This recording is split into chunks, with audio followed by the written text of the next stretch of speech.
Let's start with our first story. The first complaint came from a woman who had lived on Briar Hollow Road for nearly 30 years. She wasn't the type to exaggerate. Neighbors described her as quiet, predictable, and deeply observant, the kind of person who noticed when a streetlight flickered 2 nights in a row or when a stray dog stopped appearing at the corner.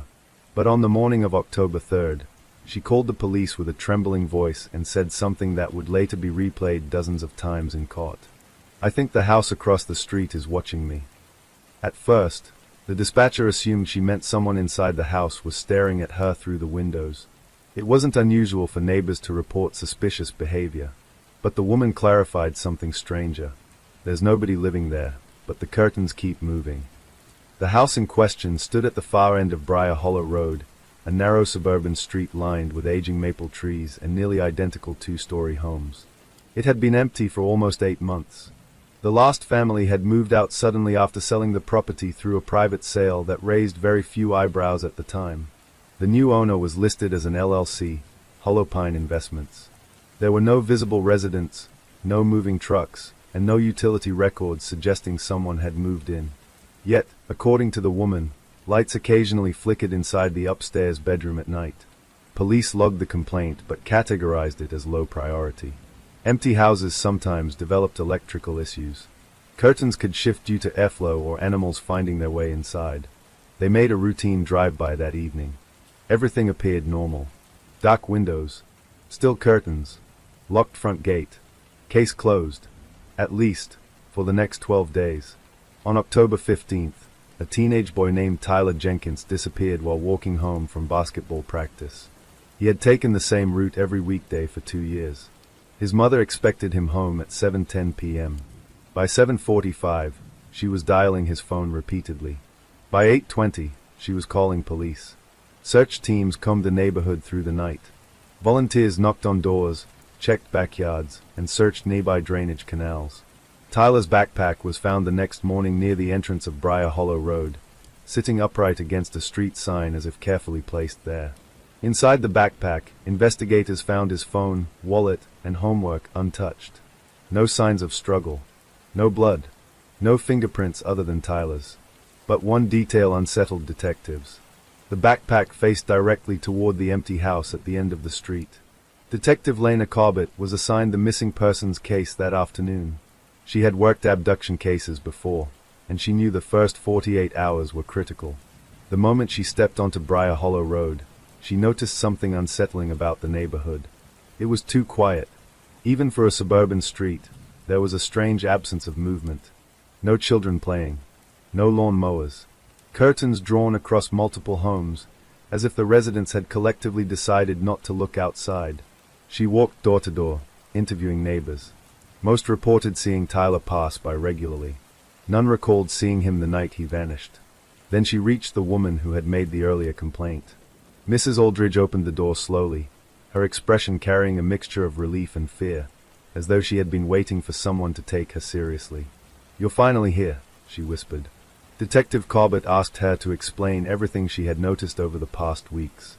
Mrs. Aldridge described lights appearing briefly in the upstairs window, faint shadows moving behind curtains, and something she had witnessed just 3 nights before Tyler disappeared.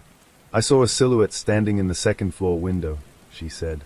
"It didn't move like a person, it just stayed there, watching." Detective Corbett noted the statement but remained cautious. Witness accounts often became unreliable when fear or imagination took hold. Still, she decided to inspect the house. The property gate was secured with a heavy chain and padlock. The front yard was unusually well maintained for an abandoned home. Grass trimmed evenly, leaves cleared from the walkway. No overgrowth. That alone raised suspicion. Corbett circled the house, checking windows and doors. All appeared sealed. But when she reached the backyard, she noticed something odd. A narrow path through the grass led to the basement window. The glass was clean, recently wiped. She crouched closer. Through the dim basement interior, she could see something metallic reflecting faint daylight. She called for backup and requested a warrant. By the time officers returned 2 hours later, the sun had begun setting, casting long shadows across the property. Corbett felt a growing unease as she unlocked the basement entry with the approved warrant. The door creaked open slowly. A cold, Stale smell rushed out, a mixture of dust, chemical cleaners, and something faintly organic. Officers swept the basement first. Empty storage shelves. Concrete floors. No furniture. But then one officer noticed fresh scuff marks on the ground leading toward a steel door built into the far wall. A door that didn't match the house's original blueprint. Corbett approached carefully. The steel door had no handle. Only a keypad. Forensic technicians arrived within an hour. They worked to bypass the keypad system while Corbett reviewed property records outside. The LLC that owned the house traced back to 3 shell corporations registered in different states. Every name led to another paper trail that dissolved into anonymity. By 9:12 p.m., the technicians cracked the keypad lock. The steel door clicked open with a hollow echo. Inside was a staircase descending deeper underground than the home's design allowed. Corbett felt her pulse quicken as she switched on her flashlight. The air below carried a stronger chemical scent, mixed with something else. Something unmistakable. Decay. The staircase led to a large underground room reinforced with concrete walls. The space looked professionally constructed, far beyond the capability of a homeowner renovation. Fluorescent lights flickered overhead, powered by a secondary generator humming in the corner. The room was empty at first glance. Then Corbett noticed cameras. 6 of them, mounted at different angles, all facing the center of the room. Their red recording lights blinked steadily. Against one wall stood a row of computer monitors displaying live feeds from different parts of the neighborhood. Street corners, sidewalks, driveways, and, chillingly, the front windows of several houses, including Mrs. Aldridge's living room. Officers began photographing everything. One technician approached the monitors and attempted to access stored footage. Corbett continued scanning the room. In the center stood a single chair bolted to the floor. Leather restraints hung loosely from its arms. On the concrete beneath the chair were faint scratches, hundreds of them, etched irregularly as if someone had clawed at the ground repeatedly. But the most disturbing discovery came moments later. One of the officers opened a metal cabinet along the far wall. Inside were neatly labeled plastic containers. Each held personal belongings. Wallets, shoes, jewelry, cell phones, dozens of them, each tagged with a date. The earliest label was from nearly 4 years ago. Corbett's stomach tightened as she scanned the dates. None matched Tyler's disappearance yet, which meant 2 things. Either Tyler hadn't been brought there, or whoever owned the house hadn't finished processing him. She ordered officers to search the entire property thoroughly. That was when a forensic specialist called out from behind the generator. "Detective, you need to see this." Corbett stepped around the humming machine and froze. There, partially concealed behind equipment, was another steel hatch in the floor.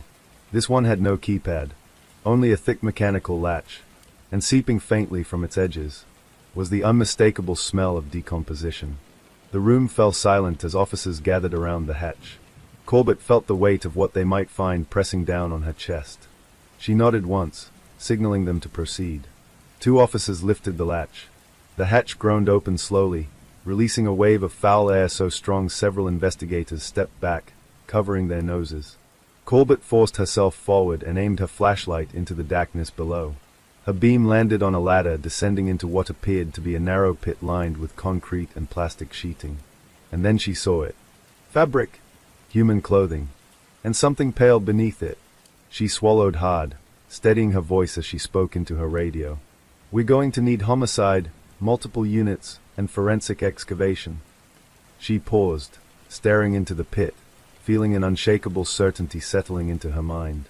This wasn't just a missing persons case anymore. This was a graveyard. As additional units rushed toward Briar Hollow Road, a silent figure stood nearly 2 blocks away, watching flashing police lights illuminate the dark street. The figure remained hidden behind an unfinished construction site, observing calmly as investigators surrounded the house. In the figure's hand was a small remote device displaying 6 camera feeds, all from inside the underground room police had just discovered. One by one, the feeds began shutting off.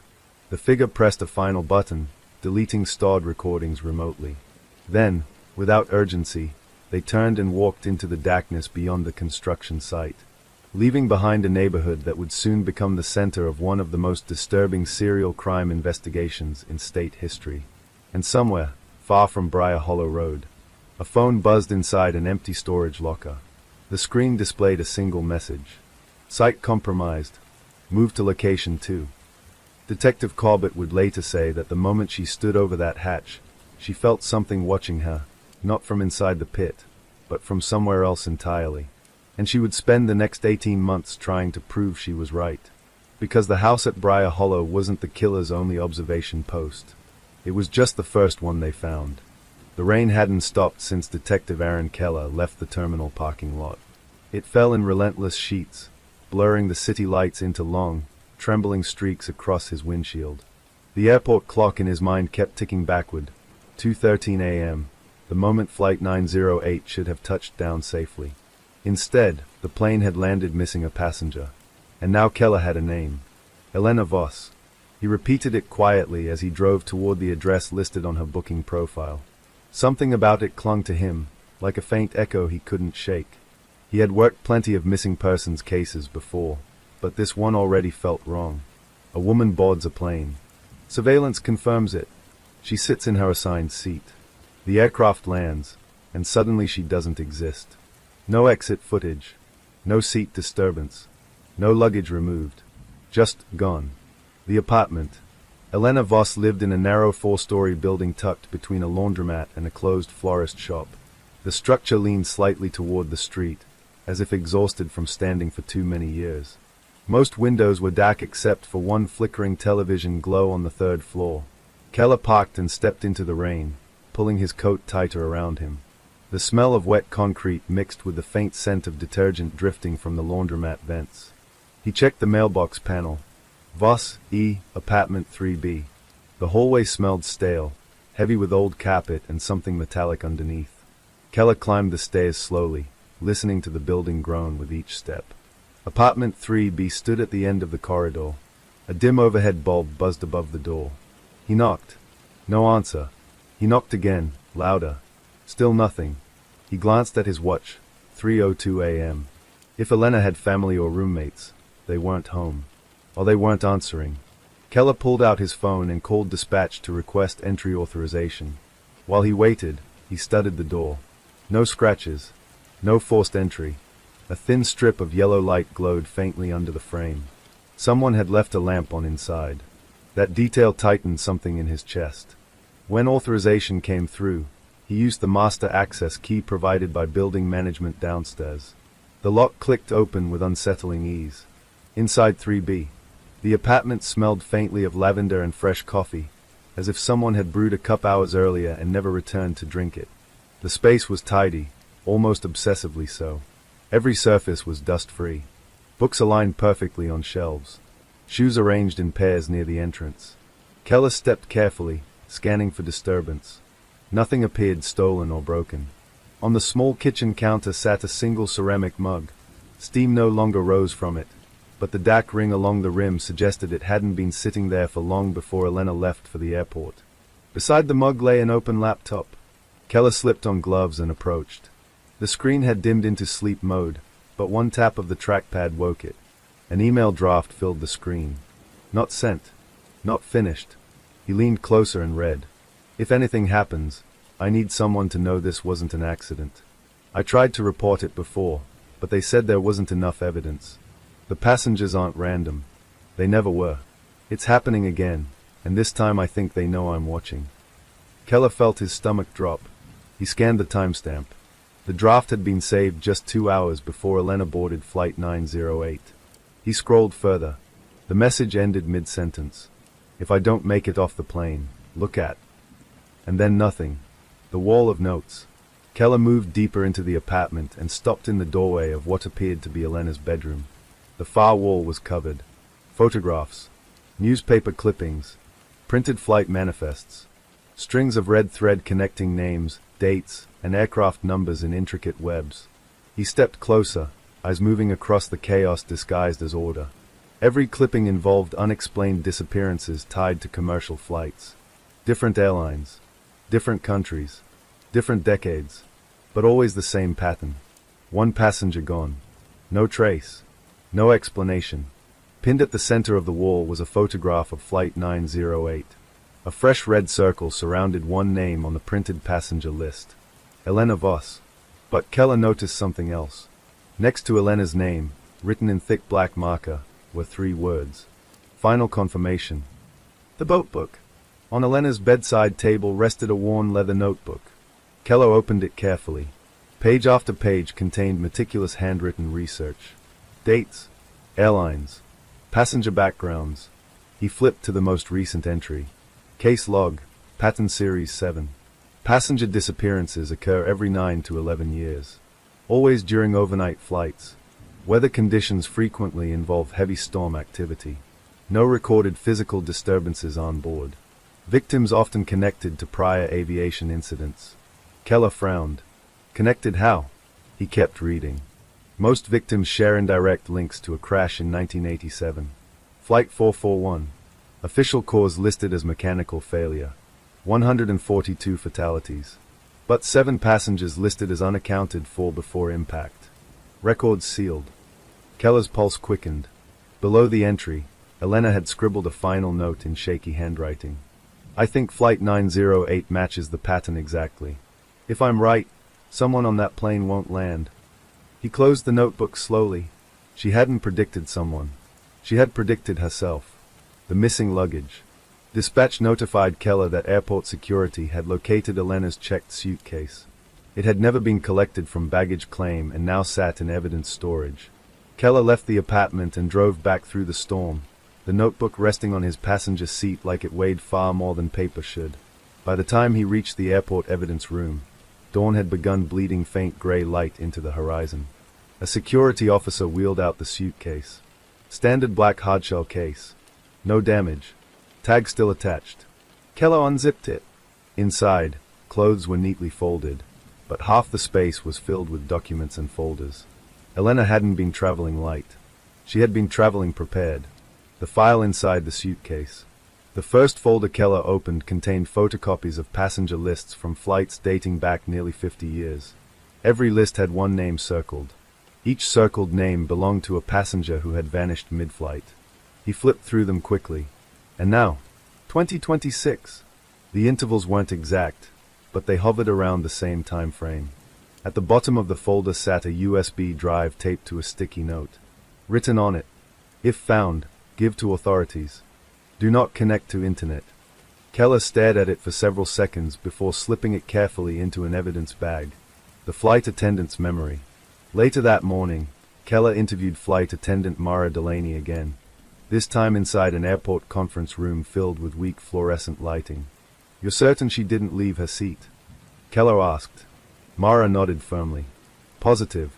She barely moved the entire flight. Did she speak to anyone? Mara hesitated. Keller leaned forward. What is it? She asked me something strange about halfway through the flight. What? Mara swallowed. She asked if there had ever been empty seats after landing before. Keller's jaw tightened. What did you say? I thought she meant no-shows. I told her that happens sometimes. Mara paused. But she shook her head. She said, no. I mean after takeoff. The security gap. Airport IT specialists later confirmed something that made the case spiral further into impossibility. Between 1:47 a.m. and 2:04 a.m., several internal surveillance feeds inside the aircraft cabin experienced a simultaneous blackout. 17 minutes of missing footage. No technical malfunction explanation. The system logs showed the cameras simply stopped recording, then resumed. During those 17 minutes, Elena Voss disappeared. The passenger in seat 19C. Keller returned to the passenger manifest and studied the seating chart. Elena had been seated in 19A, window seat. Seat 19B had been empty. Seat 19C belonged to a man named Thomas Riker, a software engineer traveling home from a conference. Keller arranged an immediate interview. Riker arrived looking exhausted, his eyes bloodshot as if sleep had avoided him since the flight. Did you notice anything unusual during the flight? Keller asked. Riker nodded slowly. I thought it was a dream, he admitted. Tell me anyway. Riker rubbed his temples. There was turbulence. Lights flickered. I remember glancing toward the window, and I swear, the woman next to me wasn't there anymore. Keller stayed silent. I thought she'd gone to the restroom, Riker continued. But then I heard someone whisper. Whisper what? Riker hesitated, visibly shaken. Her name. The whisper. Keller felt the room grow colder despite the humming air conditioner. You're saying you heard someone say Elena? Keller asked. Riker nodded. But here's the thing, Riker whispered. The voice sounded like it came from her seat, not from anyone around us. The pattern deepens. By late afternoon, Keller sat alone in his office surrounded by Elena's research files, photographs, and flight data. The storm outside had weakened into light drizzle, but the sky remained heavy and gray. He pinned Elena's timeline onto his own investigation board. Each disappearance, each flight, each victim. As he studied the connections, one detail emerged with horrifying clarity. Every vanished passenger had, at some point in their lives, filed reports connected to unexplained aviation incidents, whistleblower complaints, or classified crash investigations. Elena Voss had worked as a freelance aviation data analyst. She had requested sealed records tied to Flight 441 only 3 weeks ago. The final discovery. Just as Keller prepared to shut down for the night, the forensic lab called. They had scanned the USB drive found in Elena's suitcase, offline, as instructed. The contents included dozens of encrypted video files pulled from unknown surveillance archives. But one video had already been decrypted. The technician sent Keller the footage. He opened it cautiously. The grainy black and white recording showed the interior of an aircraft cabin dated October 17, 1987, the night Flight 441 crashed. Passengers sat calmly in their seats. Flight attendants walked the aisle. Everything appeared normal, until the camera captured row 14. A woman sat reading a magazine. The lights flickered once. When they stabilized, her seat was empty. No movement. No exit. Just absence. Keller leaned closer to the screen, his heart pounding. Because taped to the seat back in front of where the woman had been sitting was a boarding tag. And printed on that tag was the same airline logo as Flight 908. Keller paused the video. His reflection stared back at him from the monitor, pale and unsettled. For the first time, he allowed himself to consider the possibility that this case wasn't just about a missing person. It was about something repeating. Something patient. Something that had been taking passengers from the sky for decades. And now, he had to figure out why Elena Voss had willingly boarded the plane knowing she might never land. The recording ended with a sharp burst of white noise that made Detective Lena cross-flinch as she ripped off her headphones. For a moment, the silence in her office at Pine Hollow Police Department felt heavier than the static that had filled her ears. Officer Ben Ramirez leaned against the doorway, arms crossed. He had been watching her reaction carefully. "Well," he asked. Lena stared at the waveform frozen on her computer screen. The timestamp read 2:17 a.m., the exact time Eleanor Wren had reported hearing the whisper. "It's not interference," Lena said quietly. Ben stepped inside, pulling a chair across the floor. "You're sure?" "I've listened to thousands of recordings. Emergency calls, surveillance wires, body cam audio. Interference doesn't form words." She turned toward him, her expression pale but steady. "That was a voice." Ben exhaled slowly. "What did it say again?" Lena swallowed.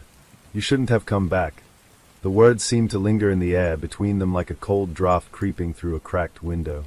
The missing connection. Within an hour, Lena had requested full access to Pine Hollow's historical missing persons database. The town had always been small enough that serious crime rarely occurred, but its age meant records stretched back decades, some digitized, some locked away in dusty archive boxes. Ben wheeled in a cat stacked with folders retrieved from storage. "You're not going to like this," he said. Lena glanced up. "Why?" Ben set the top file in front of her. The yellowed folder crackled as she opened it. Case file, Lucas Hartley, missing. Date, October 12, 1994. Last seen, residence, 112, Cedar Lane. Lena's stomach tightened. "That's Eleanor's house," she said. Ben nodded grimly. "She bought it in 2003. According to property records, the Hartley family sold the place 9 years after Lucas disappeared." Lena scanned the file. Lucas Hartley was 8 years old when he vanished. The report described him as quiet, artistic, and fond of drawing forests and animals. He had last been seen in his bedroom around midnight. His parents reported hearing a strange humming noise that night but assumed it was the heating system. There were no signs of forced entry. No fingerprints. No footprints. No ransom. Lucas had simply vanished. The pattern emerges. Ben placed 3 more folders on the desk. I dug deeper, he said. Lena opened the second file. Case file, Marjorie Kent, missing. Date, August 3rd, 1981. Last seen, same residence. A third. Case file, Daniel Ross, missing. Date, May 17th, 1962. Last seen, same property. Lena leaned back in her chair slowly, heart pounding. All of them disappeared from that house, she whispered. Ben nodded. And here's the part that gets worse. He slid another document toward her, an aerial photograph of Pine Hollow from 1951. The property stood alone at the edge of town, surrounded by dense forest. That land used to belong to one family, Ben said. The property has changed hands 6 times. Every owner stayed less than 15 years. Most left town entirely after selling. Lena's pulse quickened. Did any of them report anything strange? Ben hesitated. One family mentioned hearing voices through their radio, he said. They thought it was signal bleed from nearby military communications. The complaint was dismissed. Lena stared at him.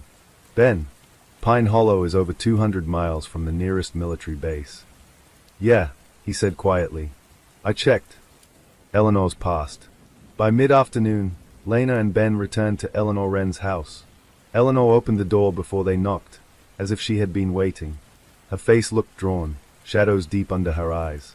You found something, she said immediately. Lena stepped inside. The faint scent of chamomile tea and old wood filled the air. We did, Lena replied carefully.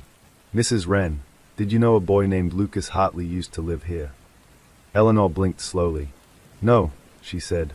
But, that name sounds familiar. Lena and Ben exchanged a glance. Eleanor led them to the kitchen and poured tea with trembling hands. I've had dreams, Eleanor said quietly, staring into her cup. Ever since I moved in. I never told anyone because they felt ridiculous. What kind of dreams? Lena asked. Eleanor swallowed. A boy sitting at the foot of my bed, she whispered. Drawing pictures. He never spoke, until recently. Lena's breath caught. What does he draw? Eleanor stood slowly and walked toward the hallway. Come with me. The drawings. Eleanor led them to a small storage room beneath the staircase. She opened a plastic container filled with notebooks. I started sketching the dreams after they kept repeating, she said. Lena flipped open the first notebook. Crude but detailed drawings filled the pages. A boy with messy hair sat cross-legged, surrounded by jagged black shapes. Behind him loomed a tall, shadowy figure with elongated limbs and a blurred face. Lena's chest tightened as she turned to the next page. The boy stood near a door carved with symbols that looked almost like scratches made by fingernails. The final drawing made her stomach drop. The boy pressed his hand against a wall, directly above what appeared to be a rectangular outline hidden behind wallpaper. Ben leaned closer. That looks like, he began. A sealed doorway, Lena finished. Eleanor's voice trembled behind them. I've heard scratching from that exact spot, she said. The hidden wall. Within minutes, Lena and Ben stood in Eleanor's upstairs hallway, staring at a section of wallpaper that matched the drawing precisely. Ben ran his fingers across it. There's definitely something behind here, he said. Lena turned to Eleanor. Have you ever tried removing the wallpaper? Eleanor shook her head quickly. I was too afraid, she admitted. Lena hesitated. Protocol required a warrant for structural inspection. But something about the case felt urgent, wrong. She pulled out her phone and contacted Chief Mallory, explaining the historical disappearances and potential concealed structure. After a long pause, Mallory sighed. You've got 2 hours, he said. And Cross, be careful. The discovery. Ben carefully peeled back the wallpaper. The adhesive cracked with age, revealing wooden paneling underneath. The panel contained a small, square outline, almost invisible unless you knew to look for it. Ben grabbed a screwdriver from his kit and pried gently. The panel shifted. A hollow echo answered. Eleanor gasped softly. Ben removed the panel completely, revealing a narrow crawl space descending into darkness. A cold gust of air flowed outward, carrying a faint metallic smell. Lena clicked on her flashlight and leaned closer. The beam revealed wooden beams, dirt, and something else. Scratches. Hundreds of them. They covered the interior walls like frantic tally marks. Eleanor's voice shook behind them. "Oh God!" The descent. Lena exchanged a glance with Ben. "You stay here," Lena told Eleanor gently. Eleanor nodded but didn't move from the hallway. Ben climbed into the crawl space first, followed by Lena. The air inside felt unnaturally cold. Their flashlights illuminated a narrow passage sloping downward beneath the house. Why would anyone build this? Ben whispered. Lena didn't answer. The passage opened into a small underground chamber roughly 8 feet wide. Both officers froze. Children's toys littered the floor, old and decayed. A rusted tricycle, a cracked porcelain doll, a stack of faded coloring books, and carved into the dirt wall opposite them were dozens of names. Lucas Hartley, Marjorie Kent, Daniel Ross, and at least 15 others Lena didn't recognize. Her pulse thundered in her ears. "Ben," she whispered, "this isn't just a hiding space." "No," he said grimly. "It's a collection." The radio. In the corner of the chamber sat an object that made Lena's skin crawl. An antique radio transmitter. Its casing was corroded, wires tangled and exposed. Yet a faint glow flickered from the power dial. "That thing shouldn't even work," Ben murmured. Lena stepped closer. The dial crackled softly. And then, static erupted from the speaker. Lena and Ben froze as the noise intensified, warping into distorted whispers. Lena's flashlight trembled in her grip as the voice slowly became clearer. "Still here." Ben's eyes widened. "Still waiting." The radio dial spun violently on its own, stopping at an unknown frequency. She opened the door. Lena felt ice flood her veins. "Now it can come back." The speaker shrieked with piercing feedback before falling silent. The footprints. Ben scanned the floor with his flashlight. "Lena," he said slowly. She followed his beam. Fresh footprints marked the dirt floor, leading deeper into a tunnel she hadn't noticed before. The passage curved sharply into darkness beyond the chamber. Her stomach twisted. "These weren't here long," Ben said quietly. "The dirt's still soft." Lena's instincts screamed danger. Someone had been here recently. Or something. The second tunnel. They followed the footprints cautiously, guns drawn, flashlights slicing through the suffocating blackness. The tunnel narrowed, forcing them to crouch. The air grew colder, heavier, carrying a faint odor of mildew and rust. After nearly 20 feet, the passage opened into another chamber. This one was smaller, and emptier, except for a single wooden chair bolted to the ground. Straps hung from its armrests. Lena's chest tightened as she approached. Carved into the backrest were 2 words. "Stay quiet." Ben's voice cracked slightly. "What the hell happened down here?" Lena didn't answer. She was staring at the dirt floor beneath the chair. There were grooves, deep, jagged marks, like someone had clawed desperately at the ground. The sound. Suddenly, a faint noise echoed through the tunnel behind them. Footsteps. Lena and Ben spun around simultaneously, flashlights whipping toward the passage. "Eleanor." Ben called cautiously. No answer. The footsteps continued, slow, dragging, uneven. Lena raised her weapon, heart hammering. The beam of her flashlight caught movement at the edge of the chamber entrance. A silhouette, too tall to be Eleanor, too thin to be any normal adult. It stood motionless for a split second. Then it stepped backward into darkness. Ben swore under his breath.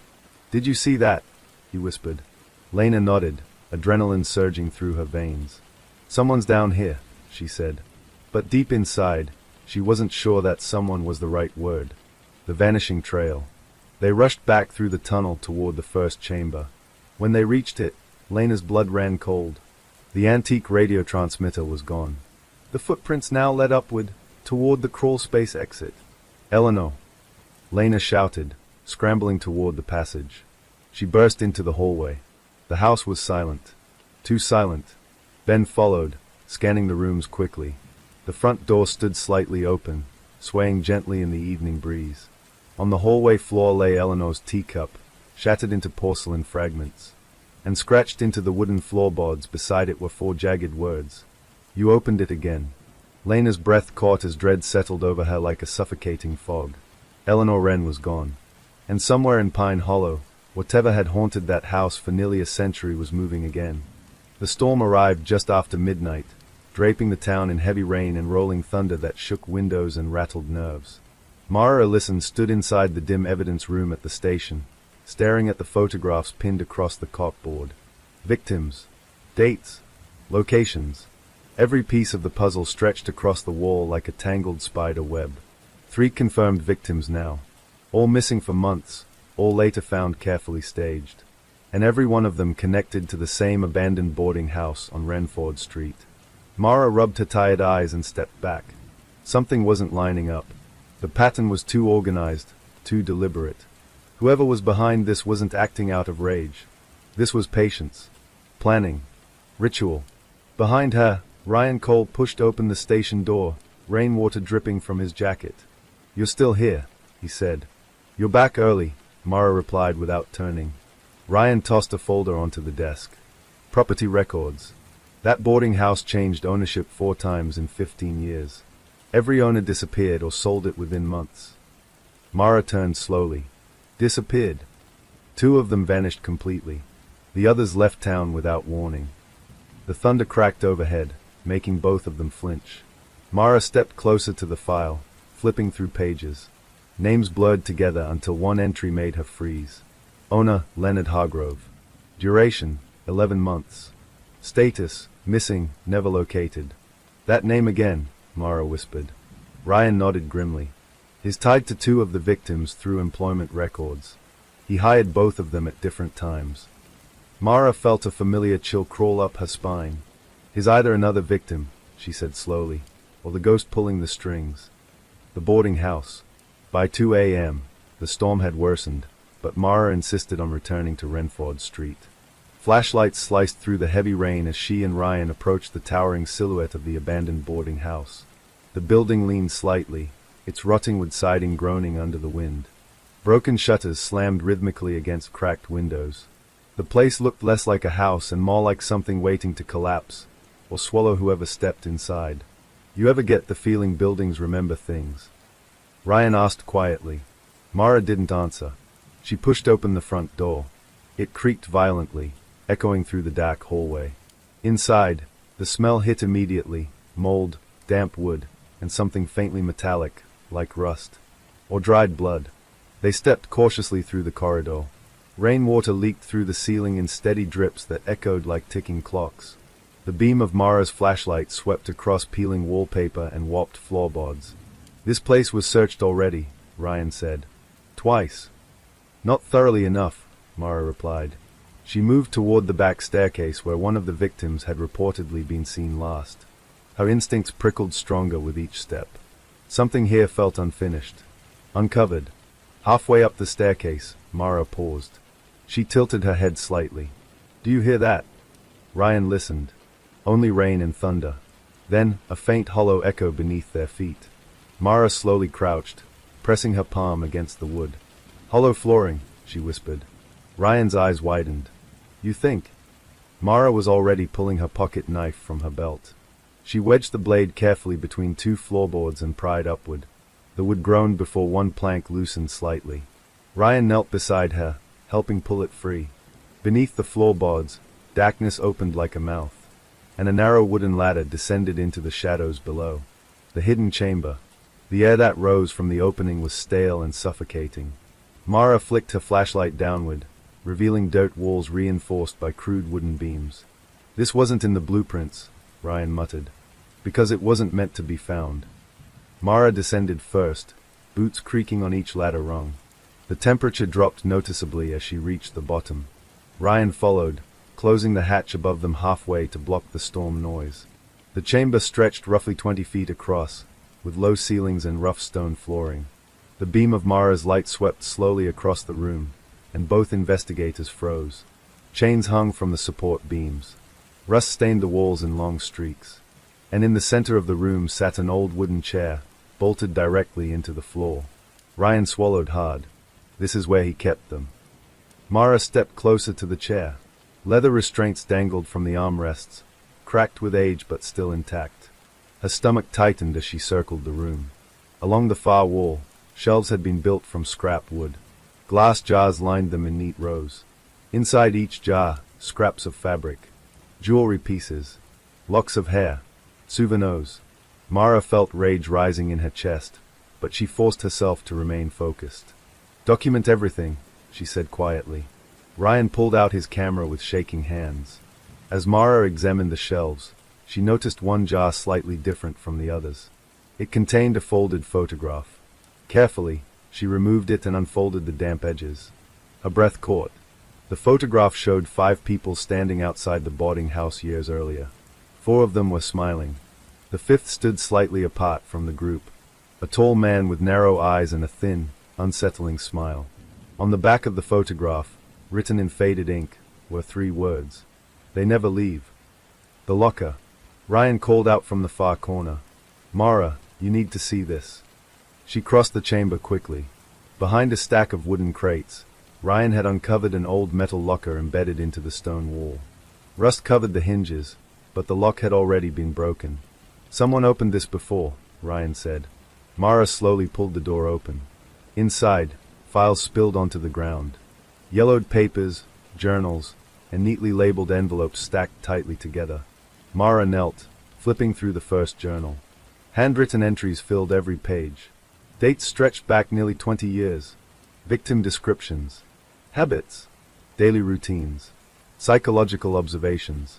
The writer hadn't just stalked victims. He studied them. Mara turned another page and froze. There, in precise handwriting, was a list titled Future Candidates. Several names had been crossed out. 3 were circled, and 1 name had been underlined twice. Mara's pulse quickened as she read it aloud. Detective Mara Ellison. Ryan's face went pale. That's impossible. Mara's hands trembled slightly as she flipped further into the journal. A final entry caught her eye. She will understand the pattern. She always does. She was meant to find this place. A cold silence filled the chamber. Ryan stepped closer. This guy knew you. Mara stared at the page, her mind racing through old cases, old suspects, old faces. I don't know, she whispered. But deep down, she feared she did. The sound above. Suddenly, a sharp thud echoed from upstairs. Both investigators froze. Another thud followed, closer this time. Slow footsteps creaked across the floorboards above them. Ryan reached for his gun. We're not alone. Mara snapped off her flashlight, plunging the chamber into darkness. They listened carefully as footsteps moved directly above the hatch. The floorboards groaned, then stopped. For several seconds, the only sound was the storm outside and their own breathing. Ryan leaned toward her, whispering, You think it's him? Mara didn't answer. She couldn't, because something inside her was certain. The hatch above them shifted slightly, as if someone was testing its weight. Dust sprinkled down through the cracks. Ryan raised his weapon toward the ladder. Seconds stretched into eternity. Then suddenly, footsteps retreated, running. The front door upstairs slammed violently against the wind. Ryan exhaled sharply. He was here. Mara turned her flashlight back on, illuminating the journal still in her hands. No, she said quietly. He's still here. The realization. As they climbed out of the chamber, Mara paused halfway up the ladder. Her mind pieced together fragments she hadn't noticed before. The staged victims. The preserved souvenirs. The psychological notes. This wasn't random violence. This was legacy. Ryan, she said slowly. What if Hargrove wasn't working alone? Ryan looked down at her. You mean a partner? Or an apprentice? The realization settled between them like a storm cloud. If someone had learned from Hargrove, then the murders might not have ended with his disappearance. They might have just evolved. The final discovery. Before leaving, Mara scanned the chamber one last time. Something near the chair caught her eye, a small carving etched into the wooden armrest. She leaned closer, brushing away dust. It was a symbol. A circle, split by 3 vertical lines. Ryan crouched beside her. What is that? Mara shook her head slowly. I've never seen it before. But as she stared at the Mac, a disturbing thought surfaced. Symbols weren't random. They were signatures. And if this symbol appeared elsewhere, it meant this chamber wasn't the only one. Outside, the storm raged harder than ever as they sealed the building behind them. Lightning flashed across the sky, briefly illuminating the boarding house's broken windows. For a split second, Mara thought she saw movement behind one of them, a silhouette watching from the darkness. Then the lightning faded, and the window was empty. But Mara knew one thing with terrifying certainty. The investigation had just uncovered something far bigger than a single killer. And somewhere in the storm, someone was still watching her. The rain had stopped by morning, but Renford felt colder than it had the night before. Fog crawled across the streets, wrapping the town in a damp, suffocating silence. Mara Ellison stood outside the police station, sipping bitter coffee that had long gone cold, her eyes fixed on the evidence bag in her hand. Inside it, a photograph, a journal, and a symbol carved into memory. The circle with 3 vertical lines. She hadn't slept. Every time she closed her eyes, she saw the underground chamber, the chair, the jars, and her own name written neatly on that list. Ryan stepped outside, holding 2 more files under his arm. He looked just as exhausted. "You look worse than I feel," he said, handing her a fresh coffee. "Did you run the symbol?" Mara asked immediately. Ryan nodded. "Not officially in any criminal database. But," he hesitated, "there are a few references in older unsolved case files. Nothing confirmed. Just sketches." Mara straightened. "Where?" Ryan handed her one of the folders. "Across town. Different years. Different victims. But every time, investigators noted strange markings near the crime scenes. They never connected them." Mara flipped through the photographs quickly. And there it was, carved into a wooden fence beside a missing person's home. Scratched onto the underside of a park bench where another victim was last seen. Etched faintly into the back door of a closed daycare center linked to a 3rd disappearance. Her pulse quickened. "This wasn't one killer," she whispered.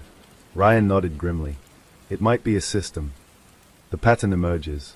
Inside the station briefing room, maps and photos covered the table. Mara had marked every known symbol sighting with red pins. Ryan leaned against the wall, arms crossed as he studied the growing pattern. "It's forming a perimeter," he said. Mara nodded. "Not random placements. These are boundary points." Ryan frowned. "Boundary for what?" Mara placed the final pin into the center of the map. It landed directly over the boarding house. Ryan exhaled slowly. "A territory." "Or a hunting ground," Mara replied. Silence filled the room as the weight of the discovery settled over them. Then Mara flipped open Hargrove's journal again. She turned back to the page listing future candidates. Her name stared back at her. Below it, 2 more names. One had already been crossed out. Victim 3. But the last name remained untouched. Elena Ward. Ryan leaned closer. "Do we know her?" Mara flipped open her laptop and typed quickly. Within seconds, an address appeared on the screen. "Elementary school counselor," she said. 32 years old. Lives alone. No criminal history. Ryan grabbed his jacket instantly. "Then why is she on that list?" Mara slammed her laptop shut. "We're about to find out." The warning. Elena Ward's house sat near the far edge of town, a modest blue home surrounded by a white picket fence. It looked peaceful, safe, completely normal, which made Mara's instincts scream even louder. She and Ryan approached cautiously. Mara knocked firmly on the door. No answer. Ryan circled toward the side windows, peering through the glass. "Mara," he said quietly. She moved beside him. Inside, the living room was pristine, everything neatly arranged. But on the coffee table sat a single envelope, and it was addressed to Elena. Ryan tried the front door handle. Unlocked. They entered slowly, weapons drawn but lowered. Mara approached the envelope carefully, scanning the room first. No signs of struggle. No broken furniture. Just silence. She picked up the envelope and slid out a folded note. Her stomach dropped as she read it. "You were chosen long before you knew. Preparation is necessary. Acceptance is inevitable." Ryan's jaw tightened. "Where is she?" Mara scanned the room again, and then noticed muddy footprints trailing from the back hallway. They followed them quickly. The footprints led straight into the kitchen, and stopped. Ryan's eyes moved upward. So did Mara's. Carved into the kitchen cabinet door was the symbol. Fresh. The wood still splintered where the blade had cut into it. Ryan whispered, "We're too late." The neighbor's story. Outside, Mara questioned nearby residents while Ryan called for a missing persons alert. An elderly woman from the house next door approached slowly, clutching a robe around her shoulders. "Are you looking for Elena?" she asked nervously. Mara stepped closer. "Yes. Did you see anything unusual last night?" The woman nodded, her voice shaking slightly. "There was a man parked across the street for hours. I thought he was waiting for someone. Tall, very still. He didn't even move when it started raining." Mara's pulse quickened. "Did you see his face?" "Only once," the woman said. "He was smiling." Ryan returned from his call, catching the last part of the statement. "Did he leave with her?" The woman shook her head slowly. "I didn't see her leave. But, around midnight, I heard a sound from her house. Like furniture being dragged across the floor." Mara exchanged a glance with Ryan. Not taken by force. Prepared. Like the others. The hidden message. Back at Elena's house, forensic officers dusted every surface while Mara examined the kitchen more closely. Something about the cabinet symbol bothered her. It wasn't rushed. It was carved carefully, deliberately, like a ritual. She opened the cabinet doors slowly. Inside, everything looked normal. Plates, bowls, glassware, until she removed the top shelf. Behind it, taped to the cabinet wall, was another photograph. Mara peeled it off carefully. The photo showed Elena sitting inside a coffee shop, laughing at something off camera. She looked relaxed, happy, but the angle of the photo made Mara's stomach twist. It had been taken from outside, through a window. Below the photo, a handwritten message read, "She responds well to observation. Displays routine patterns. Minimal resistance expected." Ryan stepped closer, reading over her shoulder. "This guy studies them for months." "Years, maybe," Mara said. Her gaze drifted across the room again, and suddenly she noticed something new. Near the base of the kitchen doorway, barely visible against the floor trim, was another carving. Smaller, more recent. Mara knelt, brushing dust away from it. It wasn't the circle symbol. It was a number. 4. Ryan crouched beside her. "What does that mean?" Mara stared at it, dread building in her chest. "I think," she said slowly, "it means she's the fourth." The timeline. Back at the station, Mara reconstructed the victim timeline across the investigation board. Victim 1, missing. Later found staged. Victim 2, same pattern. Victim 3, recently discovered. And now, Victim 4, Elena Ward. Ryan stared at the board. If this is a sequence, then there's more. Mara flipped through the journal again. Near the back pages, she found another list labeled simply, "Completion requirements." Beneath it were tally marks. 3 had been scratched through. 1 fresh mark had been added beside it. Ryan leaned closer. "How many total?" Mara swallowed hard. "There are 7 empty spaces." The surveillance footage. Late afternoon brought a breakthrough. Ryan rushed into Mara's office holding a flash drive. "Traffic cameras," he said. "Near Elena's neighborhood. You need to see this." They watched the footage together. The screen showed Elena's street around 11:47 p.m. A dark van sat parked beneath a broken street light. Rain blurred the camera lens, but the silhouette of a man stood beside the vehicle. Mara leaned closer. The man turned slightly toward the camera. His face remained mostly shadowed, except for one thing. His smile. Mara's blood ran cold. She recognized it instantly. Not from the case. From memory. Ryan paused the video. "You know him?" Mara stared at the frozen frame. "I'm not sure," she said. But deep inside, recognition clawed at her mind like something buried trying to surface. The call. That evening, Mara sat alone in her office, reviewing the journal again. The station had grown quiet. Most officers had gone home, leaving only the hum of fluorescent lights and distant radio chatter. Then her desk phone rang. She froze. The number display showed no caller ID. Slowly, she picked up the receiver. "Detective Ellison." Static filled the line for several seconds. Then, a voice spoke. Low. Calm. Almost gentle. "You found the chamber." Mara's heart pounded violently, but her voice remained steady. "Who is this?" A soft chuckle echoed through the line. "You were always meant to find it. You understand structure, discipline, purpose." Mara tightened her grip on the phone. "Where is Elena?" Silence lingered before the voice answered. She is learning acceptance. Mara stood abruptly. If you hurt her, she is necessary, the voice interrupted calmly.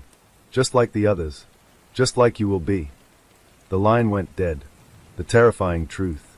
Ryan burst into the office moments later, having overheard part of the call from dispatch tracking systems. Trace failed, he said. Burner phone. Mara stared at the receiver still in her hand. He said I was meant to find the chamber, she whispered. Ryan studied her carefully. You think this is personal? Mara turned toward the investigation board slowly. I think, she said quietly, this started long before any of us realized. Her gaze fell back onto the journal list. Her name. Circled. Prepared. Expected. And for the first time since the investigation began, Mara felt something deeper than fear. She felt chosen. Outside the station, night settled heavily over Wren Ford. Streetlights flickered to life one by one, casting long shadows across empty sidewalks. Across the street, a dark van sat briefly beneath a flickering lamp. Inside, a figure watched the station doors quietly. On the dashboard rested a small notebook. Its pages flipped slowly in the breeze from an open window, revealing sketches of symbols, victim photographs, and one final page. A neatly drawn circle with 3 vertical lines. And beneath it, the number 5 had just been written. Mara arrived at the station before sunrise, her mind still echoing with the voice from the call. It had been calm, almost reassuring. That disturbed her more than any threat ever could. Whoever was behind this didn't sound rushed or desperate. He sounded patient. And patient killers were the most dangerous. She dropped her coat over her chair and stared at the investigation board, now overcrowded with photos, timelines, red strings, and symbols. Elena Ward's picture sat in the center, newly added, her smiling face now surrounded by evidence of calculated stalking. Ryan entered minutes later carrying a tray of coffee and a stack of printed reports. You slept? He asked. Not even close, Mara replied. Good? Ryan muttered, handing her a cup. Because you're not going to like this. He dropped the reports onto her desk. Mara skimmed the pages, her stomach tightening as she read the heading. Internal access logs, evidence storage. She looked up sharply. Why are we reviewing storage logs? Ryan leaned against the desk, lowering his voice. Because someone accessed Hargrove's confiscated materials 3 days before the underground chamber was discovered. Mara froze. Who? She asked quietly. Ryan hesitated. That's the problem, he said. The access card belonged to someone who shouldn't have been on shift. The missing file. Together, they walked toward the station's evidence room. The hum of fluorescent lighting buzzed overhead as they stepped inside. Rows of sealed containers and locked cabinets lined the walls. Ryan swiped his card and pulled open the digital access record on a nearby terminal. There, he said, pointing to the timestamp. 2:13 a.m. Mara read the name attached to the entry. Officer Daniel Cross. Her breath caught. Cross had worked with her during her first year on the force. He was reliable, quiet, almost invisible within department operations. He specialized in records handling and administrative case coordination. He also had full clearance for archived evidence. Where is he now? She asked. Ryan swallowed. That's another problem. He called in sick yesterday. And today, he didn't show up at all. Mara's pulse quickened dangerously. Check the storage containers tied to Hargrove, she said. Ryan unlocked the designated locker. Inside were several sealed bags, documents, and digital drives. But one space was empty. The tag still hung from the shelf, reading, Subject Psychological Assessment Files. Mara stared at the vacant space. He took Hargrove's mental evaluations, she said. Ryan nodded grimly. Which means he wasn't just curious. He was looking for patterns. Or instructions, Mara added. The silent apartment. Cross's apartment sat above a closed pharmacy on the edge of town. Mara and Ryan approached cautiously, backup units positioned quietly around the block. Ryan knocked firmly. No answer. Mara tested the door handle. Unlocked. They entered slowly, weapons drawn but lowered. The apartment smelled faintly of antiseptic cleaner and something metallic underneath. Everything inside was perfectly arranged. Too perfect. Mara scanned the living room. Bookshelves filled with criminal psychology texts. Police procedure manuals. Behavioral analysis guides. Ryan opened the bedroom door carefully. Clear, he said, though his voice carried tension. Mara stepped toward the desk near the window and froze. Pinned neatly across a corkboard were photographs. Not random surveillance shots. Every victim. Victim 1. Victim 2. Victim 3. Elena Ward. And one final photograph, larger than the rest. Mara listened. Her chest tightened as she stepped closer. The photograph showed her leaving the police station 2 weeks earlier, unaware she was being watched. Ryan swore quietly behind her. This guy wasn't leaking information, he said. He was documenting the entire operation. Mara noticed something else beneath her photo. A sticky note. Primary subject shows strong resistance.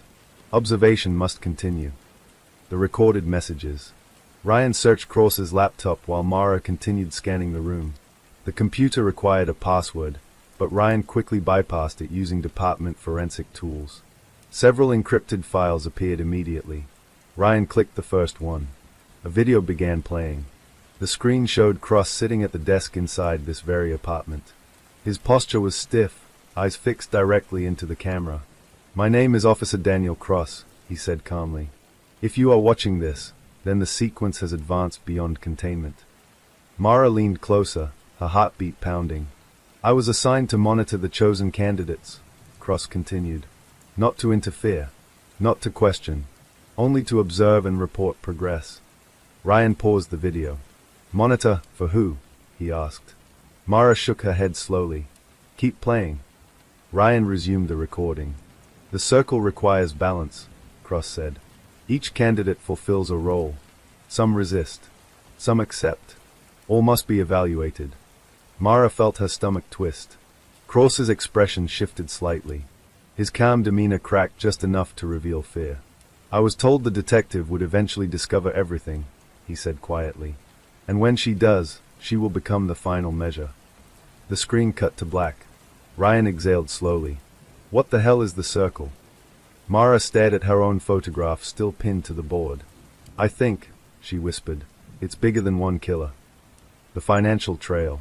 Back at the station, forensic accounting teams uncovered another disturbing connection. Cross's bank records revealed monthly deposits from anonymous offshore accounts. Ryan handed Mara the transaction sheet. "These payments started 3 years ago," he said. Mara frowned. "That lines up with the first disappearance." Ryan nodded. "And look at the payment notes." Mara read the encrypted references beside each deposit. Phase monitoring, approved. Candidate progress, stable. Evaluation pending. Her chest tightened. "They're running this like an experiment," she said. Ryan leaned back in his chair. "Or recruitment." The storage locker. Late afternoon brought another lead. Cross had rented a private storage unit on the outskirts of Renford. Mara insisted on accompanying the tactical team personally. The storage complex sat isolated near an abandoned industrial zone. Rusted fencing rattled in the wind as officers approached the assigned locker. Ryan forced the padlock open. The metal door rolled upward with a grinding screech. Inside, shelves lined the walls. Every shelf held labeled containers. Mara stepped inside cautiously, reading the tags. Candidate profiles. Observation reports. Ritual documentation. Her stomach dropped as she opened the first container. Inside were detailed behavioral chats for each victim. Sleep patterns. Social interactions. Emotional stress responses. Ryan opened another box. It contained ritual diagrams matching the underground chamber layout. And at the very back of the locker sat a single steel briefcase. Mara approached it slowly. Inside the case were 7 sealed envelopes. 6 labeled with numbers. 1 labeled with her name. The envelope. Ryan hesitated. "You sure you want to open that?" Mara nodded. Her hands remained steady as she broke the seal and removed the contents. Inside was a psychological evaluation report. Her evaluation. Her breath caught as she read the summary. Subject demonstrates high moral conviction. Strong investigative drive. History of unresolved trauma suggests vulnerability to controlled narrative framing. Probability of successful conversion, under review. Ryan cursed under his breath. Conversion into what? Mara turned the page. Below the report was a printed photograph of the underground chamber. and beneath it, a handwritten message. You were not selected randomly. You were prepared. The hidden recording. Ryan continued searching the briefcase and discovered a small voice recorder taped beneath the interior lining. He pressed play. A distorted voice filled the air. Officer Cross, your monitoring performance has been satisfactory. The detective shows increasing awareness. Continue documentation until Phase 6 begins. Cross's voice answered nervously. What if she refuses? The distorted voice replied calmly. Then she will fulfill her purpose through resistance. The recording ended. Ryan's hands tightened around the recorder. This is organized, coordinated, funded. Mara nodded slowly. And still operating. The realization. As they packed the evidence for transport, Mara's thoughts spiraled into terrifying clarity. This wasn't just a ritualistic killer. This was a structured network observing, selecting, and manipulating victims over years. And she had just crossed from investigator to participant. Ryan placed a hand on her shoulder. We're going to shut this down, Mara. All of it. She nodded, but doubt lingered in her chest. Because the voice from the call hadn't sounded afraid. It had sounded confident. Like everything was unfolding exactly as planned. The van returns. That night, as Mara left the station, her instincts prickled instantly. Across the street, beneath the same flickering street lamp, sat the DAC van again. Her breath slowed. She moved toward her car slowly, pretending not to notice. Inside the van, barely visible through tinted glass, a figure watched her calmly. Mara reached her door, paused, and then turned sharply toward the van. The engine started instantly. Tires screeched as the vehicle pulled away into traffic. Mara jumped into her car and pursued, heart pounding violently. The chase twisted through narrow side streets and empty intersections.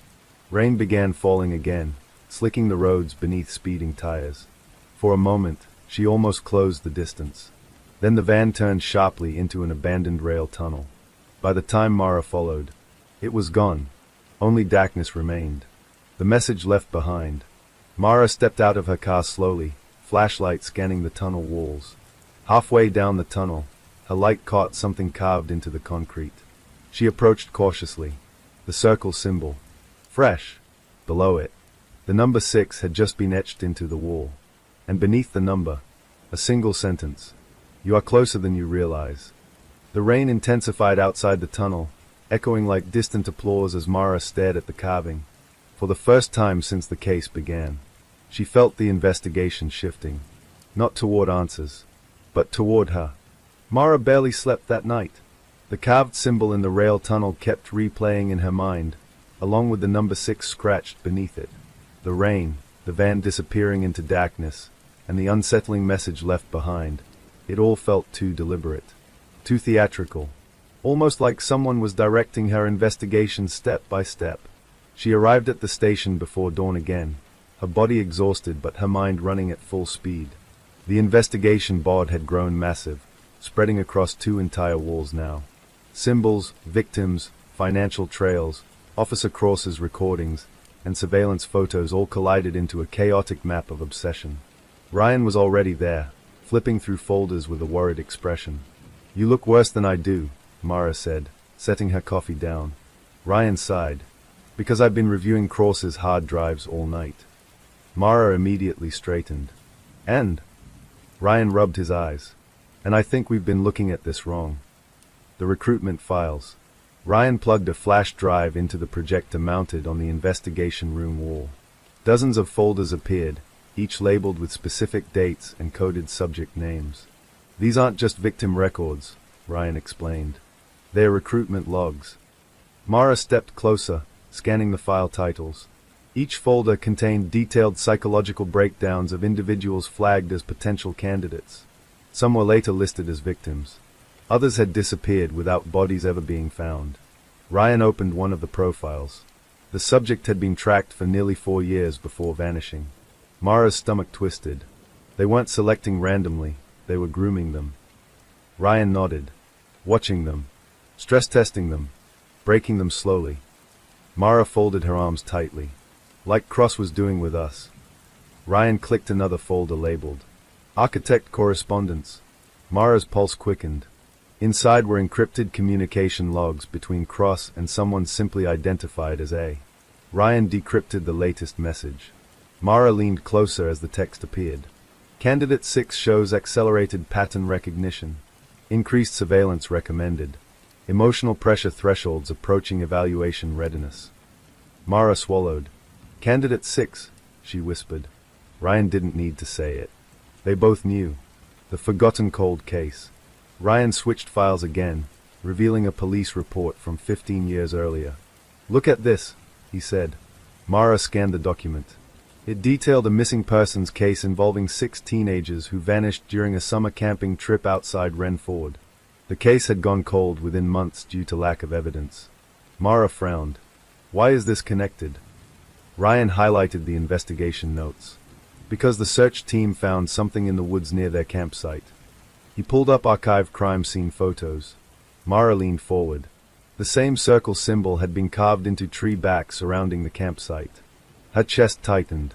This started 15 years ago, she said. Ryan nodded. And look who led the investigation. Mara read the name printed across the case file. Her breath caught. Chief Harold Whitmore. The mentor. Whitmore had trained Mara personally when she first joined the department. He was respected, calm, and deeply experienced in criminal investigations. He had retired 2 years earlier after nearly 3 decades of service. Mara stared at the file, disbelief creeping into her chest. No, she whispered. Ryan's expression remained cautious.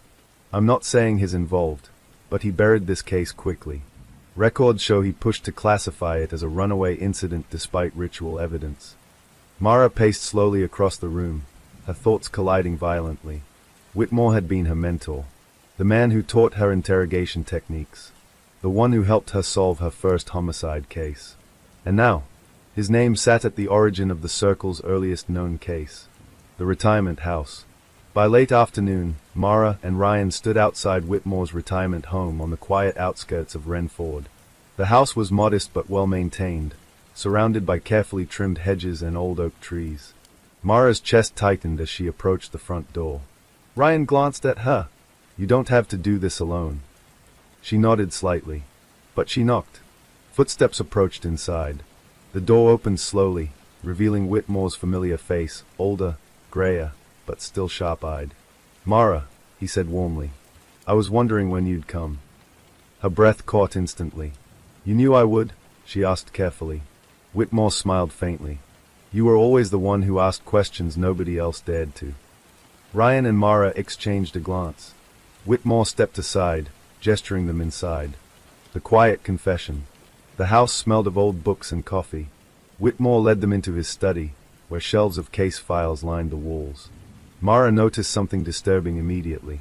Several shelves contained unmarked binders arranged in perfect chronological order. Whitmore sat calmly across from them. You found the camping case, he said. Mara's pulse jumped. You buried evidence. Whitmore sighed heavily. I contained it. Ryan leaned forward. Contained what? Whitmore studied Mara carefully before answering. The circle. The word hung in the air like a loaded weapon. Mara clenched her fists. You knew about them 15 years ago. Whitmore nodded slowly. They approached me after the camping case, he said. Not directly. Through anonymous messages, surveillance photos, subtle threats. Why didn't you expose them?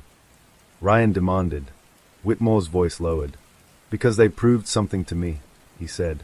They showed me they could reach anyone. My family. My officers. My cases. Every investigation I tried to pursue, they dismantled before it began. Mara's chest tightened. So you stopped fighting? Whitmore's eyes hardened. No, he said quietly. I adapted. The archivist role. Whitmore stood slowly and walked toward one of the binders. He opened it carefully and slid it across the desk toward Mara. Inside were surveillance reports, ritual documentation, victim timelines, all collected secretly over 15 years, he said. I became their silent observer. I gathered everything I could without alerting them. Ryan frowned. Why not bring this to internal affairs or federal agencies? Whitmore gave a bitter smile. Because the circle exists inside those agencies too. Mara felt cold dread settle into her spine. They operate like a hidden society, Whitmore continued. Law enforcement, finance, psychology, even government consulting. They recruit individuals with influence and intelligence. Ryan shook his head. And Cross? Whitmore nodded. A mid-level recruit. Monitor class. Mara leaned forward. What about the architect? Whitmore's expression darkened. The architect is their strategist, he said. No one sees him directly. Orders come through layered communication channels. He designs the candidate selection process and ritual evaluation structure. Mara's voice lowered dangerously. And me? Whitmore hesitated. You are their anomaly, he admitted. The experiment. Whitmore removed another folder and handed it to Mara slowly. This is why they chose you, he said. Mara opened the folder with trembling hands. Inside were records from her childhood. Her parents' deaths. Her early academic achievements. Psychological resilience testing results from her police academy evaluation. Ryan stared over her shoulder in disbelief. They've been tracking you since you were 18, he whispered. Mara's vision blurred slightly as realization hit. They built my entire career profile, she said quietly. Whitmore nodded. They select individuals with strong moral frameworks. They push them through escalating trauma to observe whether they break or transform. Ryan leaned back in shock. Transform into what? Whitmore's voice dropped to nearly a whisper. Architect candidates. The final warning. Mara slammed the folder shut. I will never work for them, she said sharply. Whitmore studied her carefully. They don't expect cooperation. They expect evolution through resistance. Mara stood abruptly. Then we expose them. Whitmore shook his head slowly. You're already too deep, Mara, he said. The deeper you go, the more they reshape the investigation around you. They are studying your decisions, your methods, your emotional reactions. Ryan's jaw tightened. You're telling us to stop. Whitmore's gaze remained locked on Mara. I'm telling you they've been guiding you towards something, he said quietly. And Phase 6 means the final evaluation is approaching. Mara's pulse thundered in her ears. What happens in Phase 6? She asked. Whitmore hesitated. Historically, he said carefully, it ends with either initiation or elimination. The unexpected visitor. A sudden noise interrupted the room. 3 sharp knocks echoed from Whitmore's front door. Mara and Ryan exchanged glances instantly. Whitmore's expression drained of color. They don't knock, he whispered. Mara reached for her weapon as Ryan moved toward the hallway cautiously. Another knock followed, slower this time. Whitmore stood frozen. Ryan peeked through the hallway window and immediately stepped back. You're not going to like this, he said. Mara stepped forward and looked outside. A black sedan sat parked in Whitmore's driveway. 2 figures stood beside the car wearing dark suits and expressionless faces. One of them held a sealed envelope. The delivery. Whitmore's hands trembled slightly as he opened the front door. The suited man handed him the envelope without speaking. Then both men returned to the sedan and drove away. Ryan shut the door quickly behind them.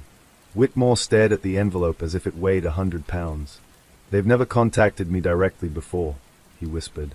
Mara stepped closer. Open it. Whitmore broke the seal slowly. Inside was a single black card embossed with silver lettering.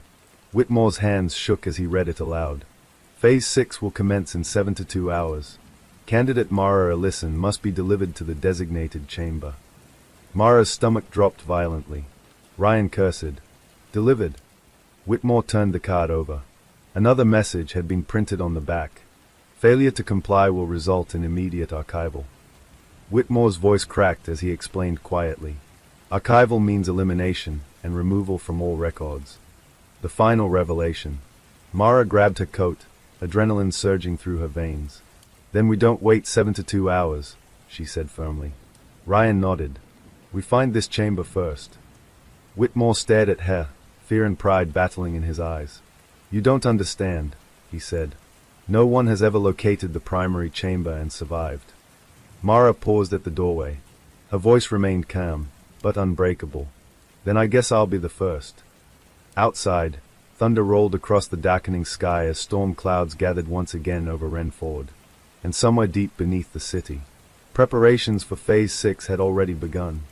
The storm hit Renford just after midnight. Rain lashed against Mara's windshield as she sped through the near-empty streets, Ryan gripping the dashboard while scanning the folders Whitmore had given them. Thunder rolled like distant explosions, rattling windows and flickering street lights. 7 to 2 hours. That was the deadline the Circle had set. Mara refused to accept it as a countdown to her capture. Instead, she saw it as a timer for her hunt. "They want you alive," Ryan said, flipping through surveillance maps. "That gives us leverage." Mara shook her head. "No, it means they want me conscious." The difference sat heavily between them. Tracing the chamber. Whitmore's files contained fragments of clues scattered across decades of cases. Mara spread the documents across the station's war room table, cross-referencing ritual locations, victim disappearance points, and Cross's encrypted logs. Patterns began forming. All ritual sites formed a perfect geometric ring around Renford's city center. Ryan leaned closer to the map, tracing the alignment. "They're creating a boundary," he said. Mara nodded slowly. "Not a boundary. A funnel." Ryan looked up sharply. "The chamber is likely in the center of that funnel," she continued. "Every ritual, every disappearance, every psychological trial leads inward." Ryan pointed to the map's center. The location sat directly beneath Renford's oldest district, an abandoned subway terminal closed after structural damage nearly 40 years earlier. Mara's stomach tightened. "That's it," she said.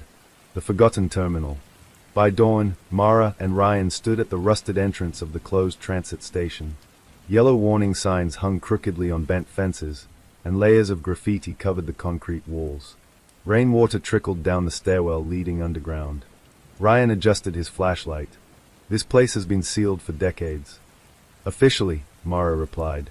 They climbed over the barrier and descended carefully into darkness. The air grew colder with each step. The smell of rust and damp concrete filled their lungs. Broken tiles crunched under their boots as their flashlights swept across the abandoned platform. Old train tracks stretched into black tunnels, disappearing into shadows.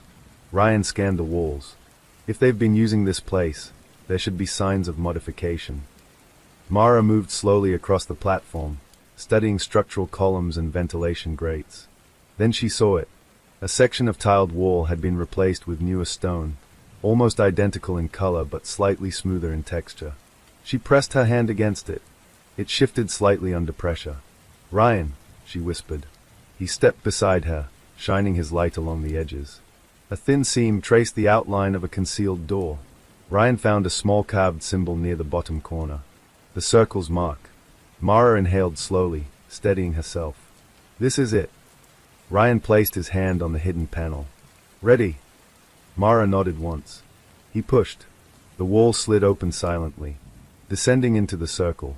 Behind the concealed door lay a narrow spiral staircase descending deep underground. Dim red lights lined the walls, casting long shadows that twisted with every step downward. The deeper they descended, the more the architecture changed. The concrete walls gave way to polished stone corridors. Surveillance cameras were mounted discreetly along the ceilings, their lenses tracking their movement without blinking. "They are watching us," Ryan muttered. "Good," Mara replied quietly. "Let them." The staircase ended at a massive steel door engraved with the circle symbol. Ryan studied the keypad beside it. Biometric lock. Before he could continue, the scanner activated automatically. A red beam swept across Mara's face. A mechanical voice echoed through the corridor. "Candidate 6 identified. Access granted." The steel door unlocked with a heavy metallic click. Ryan stared at her. "That is deeply disturbing." Mara exhaled slowly. "Stay close," she said. The observation hall. The door opened into an enormous underground chamber illuminated by cold white lights. The ceiling stretched at least 3 stories high. Glass observation rooms lined the upper walls, each containing computer consoles and recording equipment. Rows of monitors displayed surveillance footage from across Renford, streets, homes, police stations, even interrogation rooms. Ryan's face went pale. "They've been watching everything," he whispered. Mara stepped forward cautiously. At the center of the chamber stood a circular platform surrounded by 6 tall pillars. Each pillar displayed photographs of missing victims, including Ellie Parker and dozens of others spanning decades. Mara felt rage surge through her chest. "This is their evaluation arena," she said. Ryan scanned the equipment surrounding the room. This place isn't abandoned. It's operational. Suddenly, speakers crackled overhead. A calm, measured voice filled the chamber. Detective Mara, listen. You arrived ahead of schedule. That shows initiative. Mara spun slowly, searching for the source. Show yourself, she demanded. The voice responded evenly. You are not here to see me. You are here to understand your role. Ryan moved beside her, weapon raised. We're here to shut this down. A faint chuckle echoed through the speakers. Resistance remains strong. Excellent. The recorded truth. Screens surrounding the chamber flickered to life. Surveillance footage began playing rapidly. Mara's police academy training, her early cases, her undercover operations, her psychological evaluations. Ryan watched in horror. They've documented her entire career. The voice continued calmly. You were selected because you demonstrate adaptive moral logic under escalating trauma. You resist corruption while maintaining operational efficiency. You are statistically ideal for architectural succession. Mara's fists tightened. I'm not joining you, she said sharply. You misunderstand, the voice replied. You are not being invited. You are being tested. Ryan's discovery. While the voice spoke, Ryan quietly moved toward one of the computer consoles. His fingers flew across the keyboard, bypassing encryption barriers with increasing urgency. Mara, he whispered, I'm accessing their personnel database. Her pulse quickened. Find leadership structure. Ryan nodded. The database opened into a network diagram displaying hundreds of interconnected names, law enforcement officials, psychologists, corporate executives, and political consultants. Ryan scrolled through command hierarchy layers. Then he froze. Mara, he said slowly. She turned. You need to see this. She walked to his screen. At the very top of the circle's hierarchy sat a single classified identity. Ryan opened the profile. Mara's breath caught instantly. The file contained photographs, commendation records, and psychological reports. The name printed at the top made her blood run cold. Director Evelyn Shaw. The hidden commander. Evelyn Shaw. Mara's direct supervisor at the State Investigative Division. The woman who personally assigned her to the Renford disappearance cases. Ryan stared in disbelief. She orchestrated this entire investigation, from the inside. Mara's hands trembled slightly. Shaw had been guiding her decisions, approving her access, steering her toward each discovery. She's been controlling the narrative, Mara whispered. The speakers activated again. You have located the architect's liaison, the voice said calmly. Mara turned sharply. Where is she? Footsteps echoed behind them. Mara and Ryan spun simultaneously. The architect's messenger. Director Shaw stepped from the shadows at the far end of the chamber, dressed in her usual professional suit, her expression composed and unreadable. Ryan raised his weapon instantly. Don't move. Shaw didn't flinch. I was hoping you would reach this point sooner, she said calmly. Mara stared at her, betrayal burning in her chest. You built this, Mara said. Shaw shook her head slightly. I maintain it, she corrected. Mara stepped forward. You manipulated me. Shaw's gaze softened slightly. No, she said. I refined you. Ryan snapped. You kidnapped children. Shaw's expression hardened again. We selected candidates, she replied coldly. Society produces millions of broken individuals. We identify the rare ones capable of reshaping systems from within. Mara's voice shook with fury. You murdered people to conduct experiments. Shaw stepped closer, her heels echoing sharply across the chamber floor. We created architects capable of controlling chaos, she said. Every major criminal network collapse in the last 20 years traces back to circle influence. Ryan scoffed. At what cost? Shaw met his gaze without hesitation.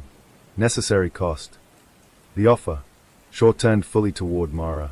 You've exceeded every projection, she said. You solved Phase 5 independently. You located the chamber without forced redirection. Mara's jaw tightened. You want me to replace Cross, she said. Shaw nodded slowly. Cross was unstable. You are not. Mara's voice lowered dangerously. And if I refuse?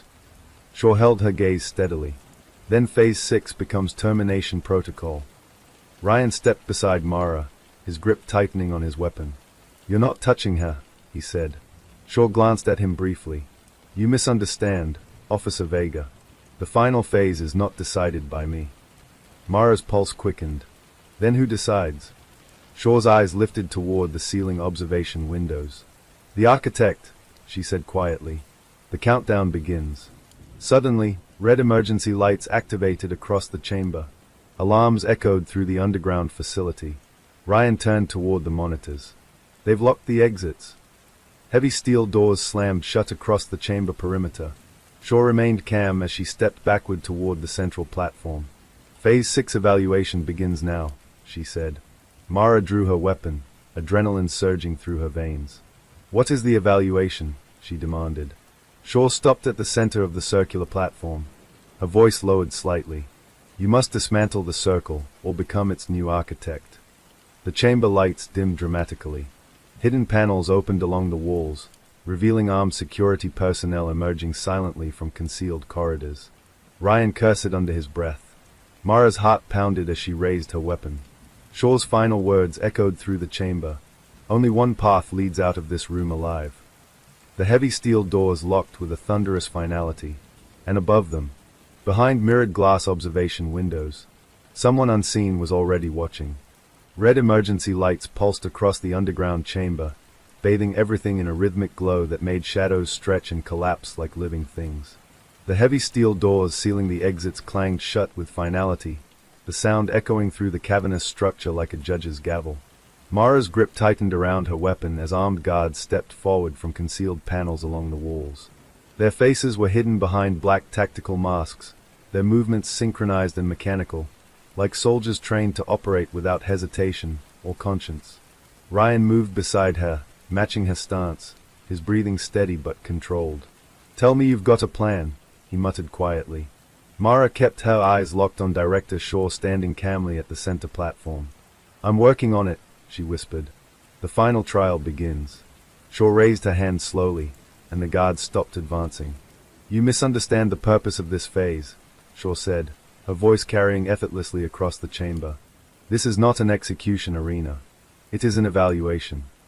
Mara didn't lower her weapon. "You call this evaluation?" she snapped. Shaw gestured toward the 6 towering pillars surrounding the circular platform.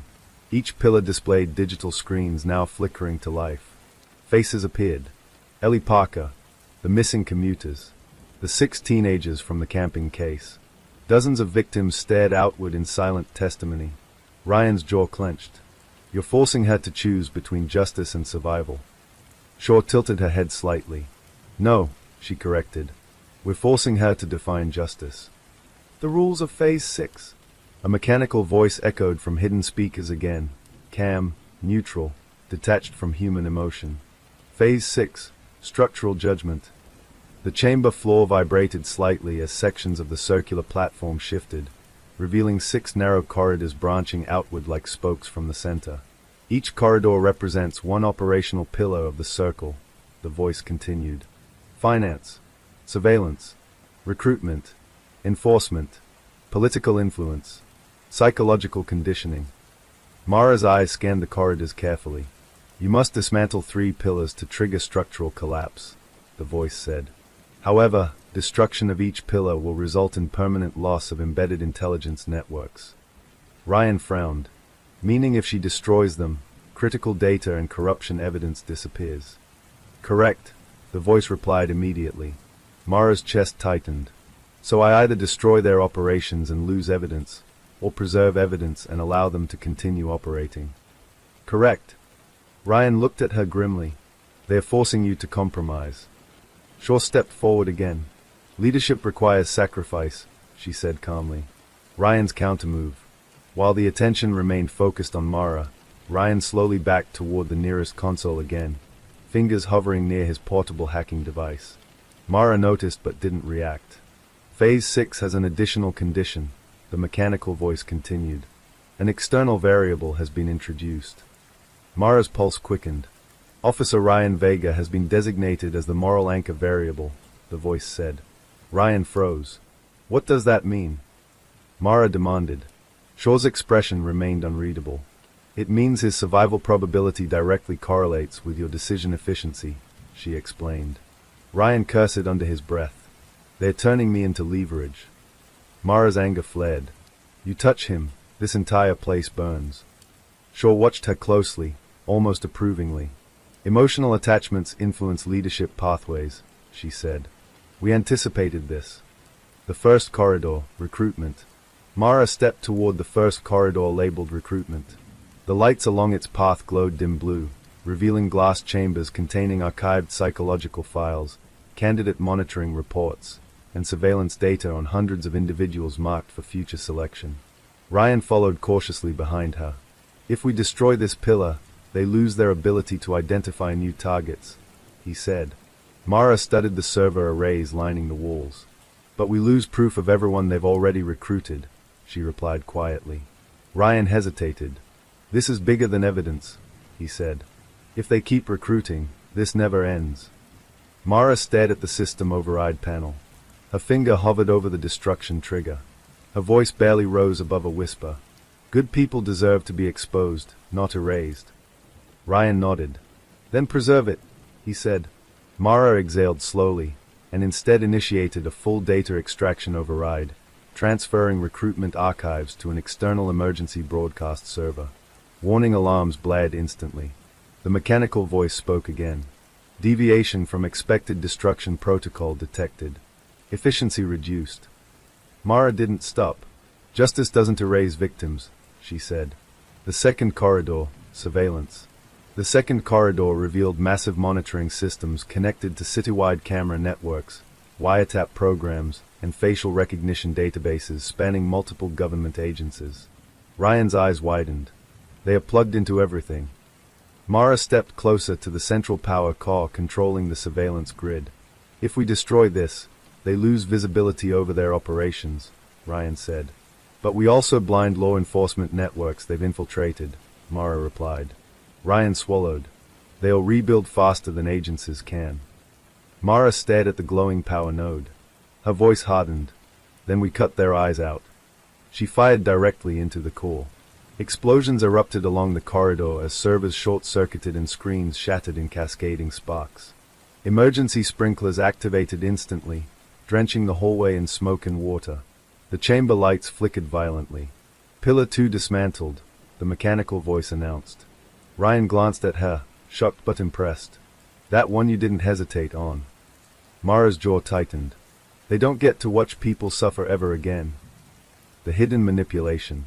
Back in the main chamber, Shaw observed from the central platform, her expression growing more intense with each decision Mara made. She's diverging from predictive modeling, Shaw whispered softly. Above them, behind mirrored observation glass, shadowed figures shifted slightly as they monitored the evaluation progress. The third corridor, psychological conditioning.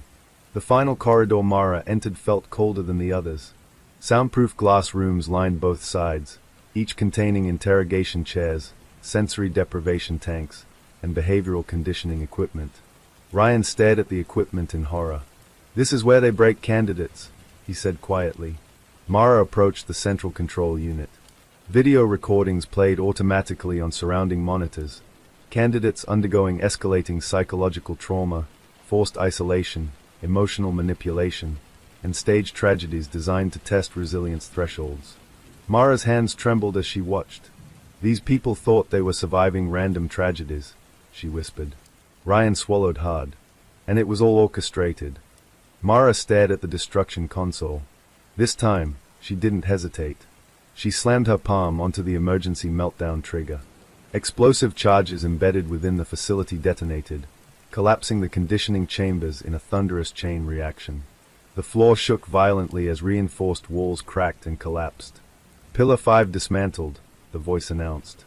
Structural collapse triggered. Sirens wailed throughout the underground facility. Warning lights shifted from red to flashing white as automated evacuation messages echoed through the corridors. Primary operational structure compromised, the mechanical voice announced. Initiating chamber collapse sequence. Ryan grabbed Mara's arm. We need to move. Now. But Mara didn't move. Her eyes lifted toward the mirrored observation windows high above the chamber floor. I'm not leaving until I see who built this, she said. Shaw stepped forward again, her composure finally cracking slightly. You've already won, Mara, she said urgently. The circle is collapsing. Leave before the chamber implodes. Mara raised her weapon toward Shaw. Call them down, she demanded. Shaw hesitated. Call them down. For the first time, uncertainty crossed Shaw's face. Then, the mirrored observation glass above them slowly began lowering. The architect appears. As the glass descended, figures behind it became visible. 6 individuals sat in shadowed observation chairs. Each wore identical black suits, their faces partially obscured by dim lighting. But the figure seated at the center stood slowly. As the glass reached floor level, he stepped forward into the light. Mara's breath caught instantly. Ryan whispered in disbelief, "No way." The man standing before them was someone Mara had trusted even longer than Shaw. Former Police Commissioner Daniel Reeves. The man who personally signed Mara's recruitment into the detective division. The man who attended her parents' funeral. The man who gave her her first promotion. Reeves met her stunned gaze calmly. "You exceeded every expectation," he said quietly. Mara's voice cracked with disbelief. "You built this?" Reeves shook his head slightly. "I designed it," he corrected. "The true purpose." Reeves stepped forward, surveying the collapsing chamber around them without fear. "The circle exists to shape leaders capable of controlling systems that fail under corruption and chaos," he said. "Governments collapse. Institutions fail. But architects will endure." Mara's weapon remained steady. "You destroyed lives to create control," she said. Reeves nodded calmly. "And now you dismantled decades of work," he replied, "proving your independence and your eligibility." Ryan stepped forward angrily. "She's not joining you." Reeves studied Mara carefully. "That decision belongs to her," he said. The chamber ceiling groaned loudly as structural supports began fracturing. Dust rained from above as emergency sirens intensified. Reeves extended his hand toward Mara. "Join me," he said quietly. "Rebuild the system the right way." Mara stared at his hand. The man who once represented everything she admired in law enforcement. The man who orchestrated unimaginable horror. Ryan's voice cut through the moment. "Mara, whatever you choose. I trust you."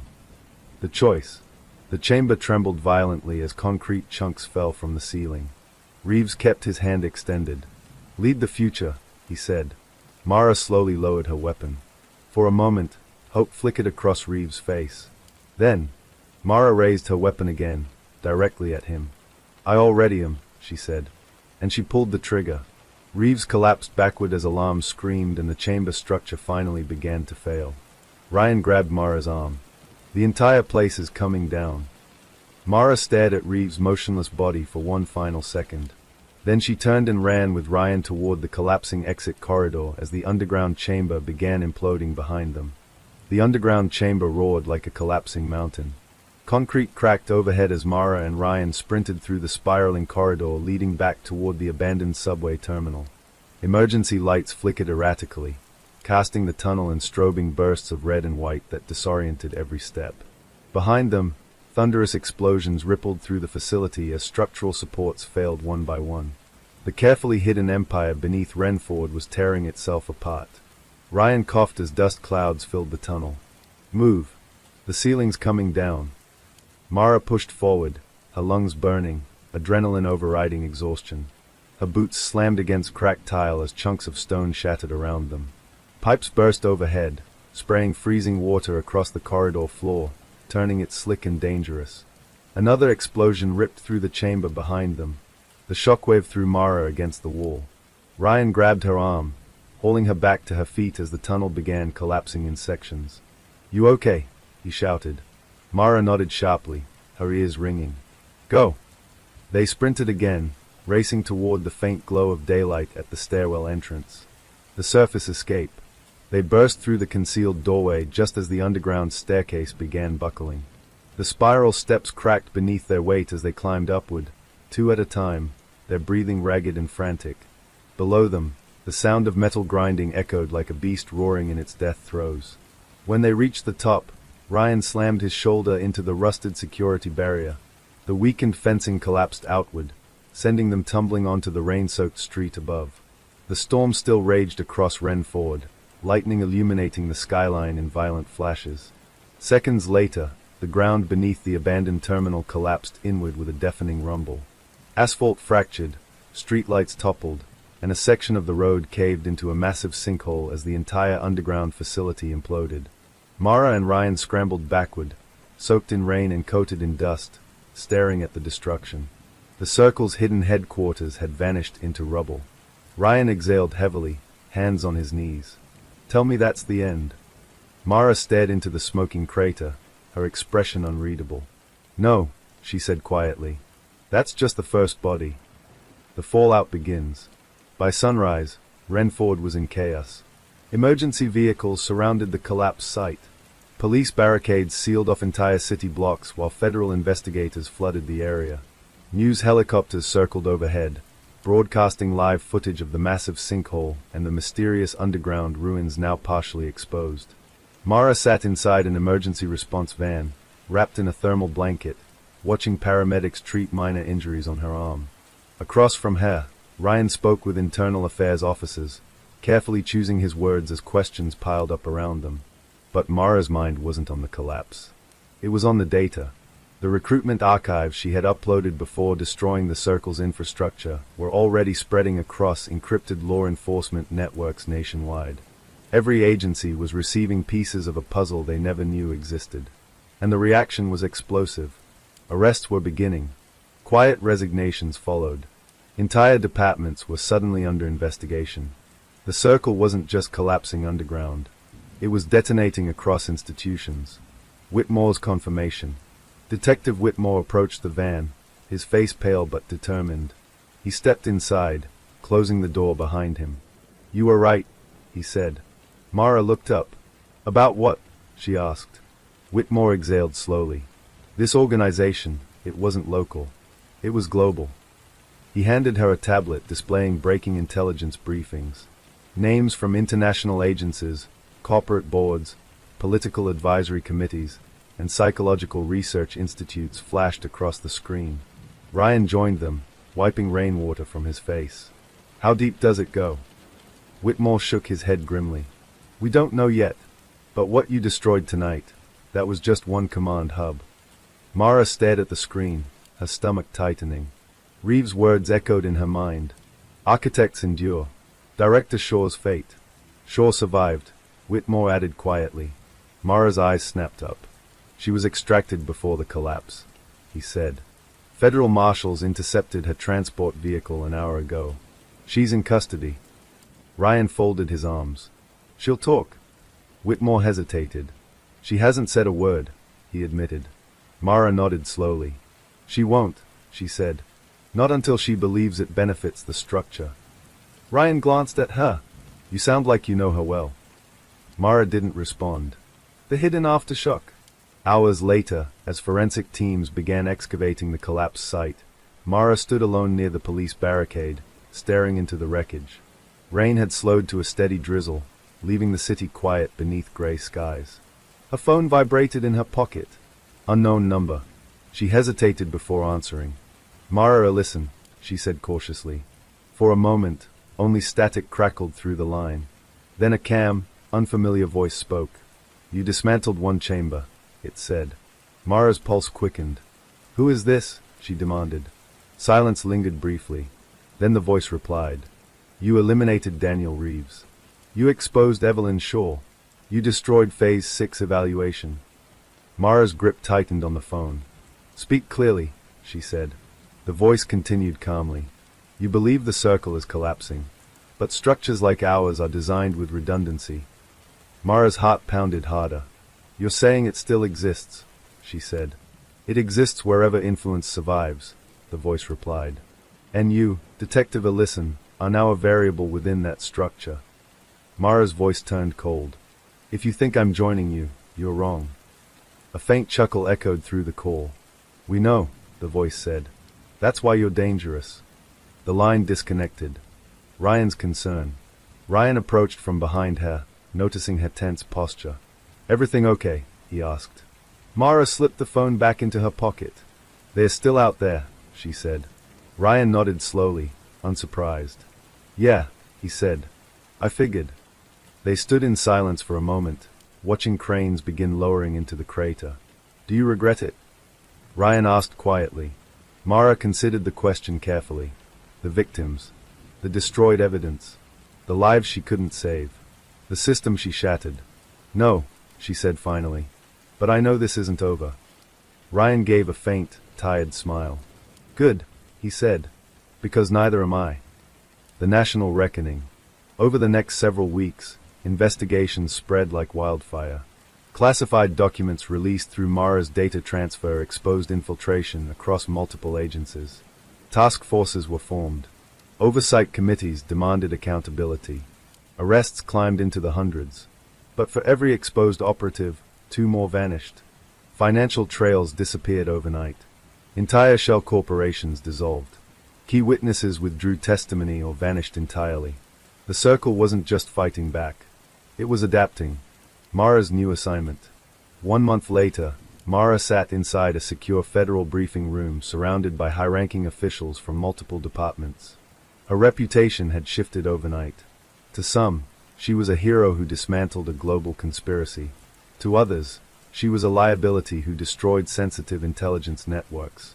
The room fell silent as the lead investigator slid a classified folder across the table toward her.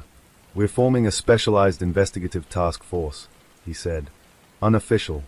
Off-record. Autonomous. Mara opened the folder.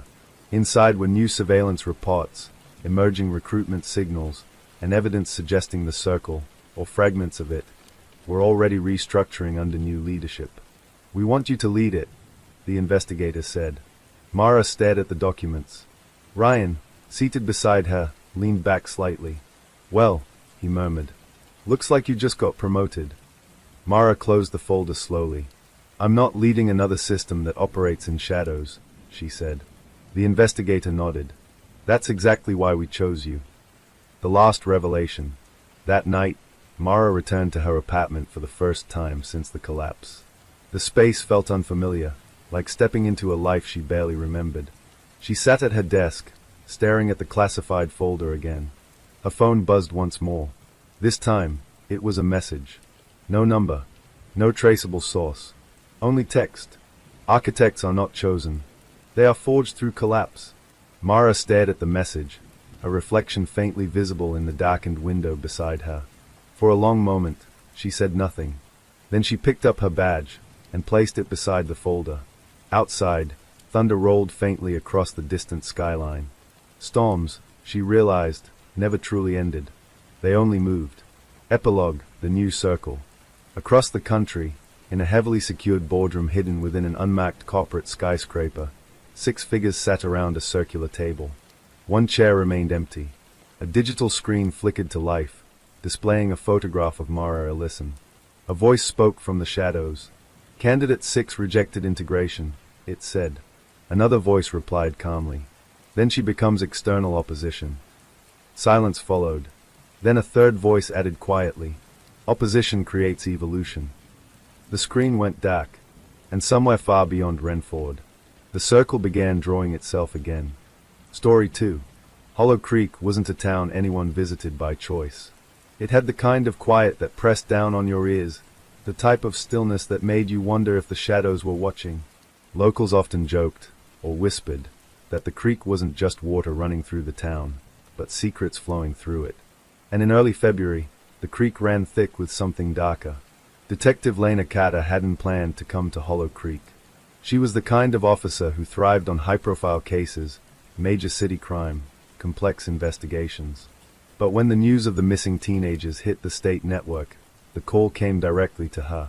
A small town, 3 teens vanished overnight, no evidence, no witnesses, and an unsettling pattern of disappearance that mirrored a series of cold cases Lena had studied years ago. She drove through the winding roads leading to Hollow Creek as dusk fell, fog curling along the edges of pine forests. The first thing that struck her was how untouched the town looked, almost like a preserved stage set, every house in neat rows, lawns trimmed to perfection, yet every corner of the town whispered neglect. There were no streetlights, just faint glows from porch lamps, and the main road seemed narrower than the map had suggested. The kind of town that made you feel like someone was watching as soon as you arrived. At the police station, she met Sheriff Tom Hensley, a large man in his late 50s with eyes as tired as the town itself. He shook her hand firmly but didn't offer much more than a curt, "Detective Carter. We're glad you're here." Lena opened her notebook. "Tell me everything about the disappearances." Hensley rubbed his jaw, a nervous tic betraying his calm exterior. It's the third time this month. All teenagers. All disappeared without a trace. 1 week ago, a girl named Emily Jacobs vanished on her way home from her part-time job at the diner. 2 days later, her brother, Ryan, and his friend Sam, gone. No witnesses, no signs of struggle, no footprints.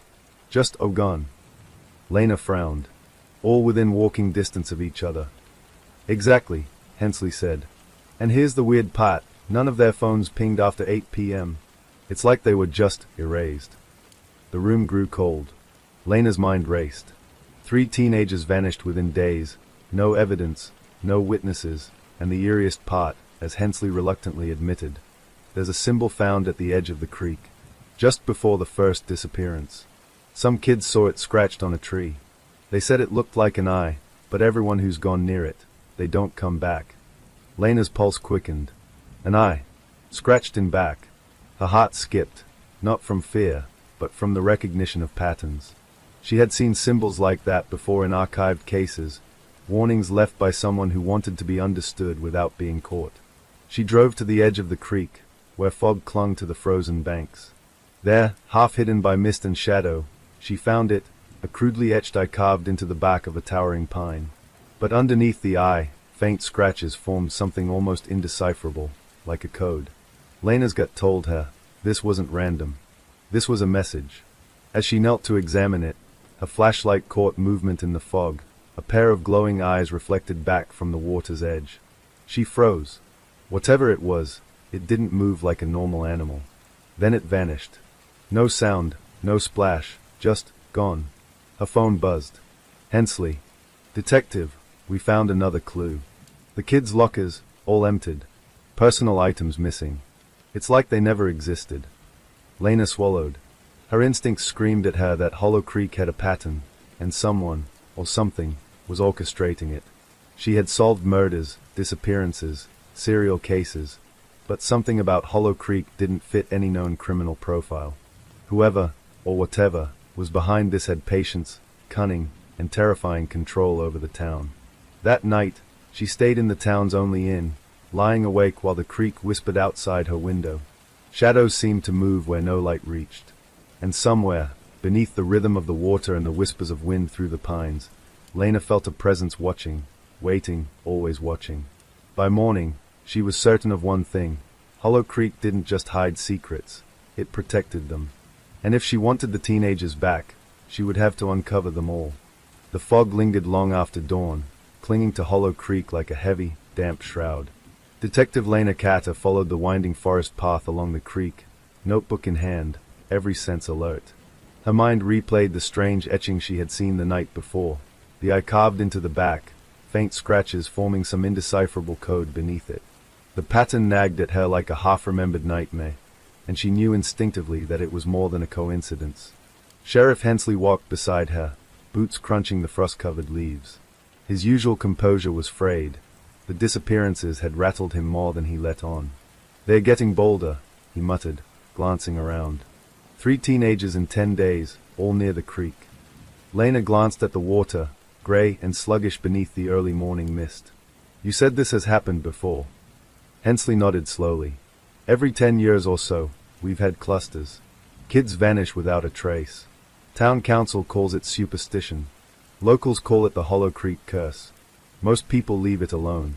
But now, it's escalating." They reached the tree with the carved eye again. Lena crouched, examining the scratches closely in daylight. The markings beneath the eye were deeper than they appeared at night, almost like a numeric code. She traced her fingers along the grooves, sensing the deliberate rhythm. "This isn't just vandalism," she said. "It's communication. Someone wants people to notice, but not understand." Hensley frowned. Communication for who? Lena stood, scanning the dense pines. The forest seemed alive in the morning light, yet unnervingly silent. Maybe for other people in the town, or maybe for whoever's controlling these disappearances. A sudden rustling made them both spin. A fox. A deer. But the sound was different, too deliberate, too calculated. Lena raised her hand for silence. Something, or someone, was moving through the fog. Before Hensley could respond, a figure emerged, stumbling along the creek bank. A teenage girl, soaked, shivering, and pale as death. Lena ran to her, crouching down. "Hey! It's okay. You're safe now," she said. The girl's eyes were wide with terror, darting around as if the fog itself were alive. She spoke in a trembling whisper. They said I had to leave a message, or I'd. Who?" Hensley asked gently. The girl shook her head violently. "I don't know. I didn't see them, but the eye. Lena glanced at the tree. The girl had seen the symbol too. Her pulse quickened. This was no ordinary predator. The Hollow Creek pattern. Back at the station, the girl, identified as Jenna Marks, sat wrapped in a thermal blanket. She was quiet, almost catatonic, but under Lena's gentle questioning, pieces of the night emerged. "They made us line up," Jenna whispered. "3 of us, by the creek. They told us we were being tested.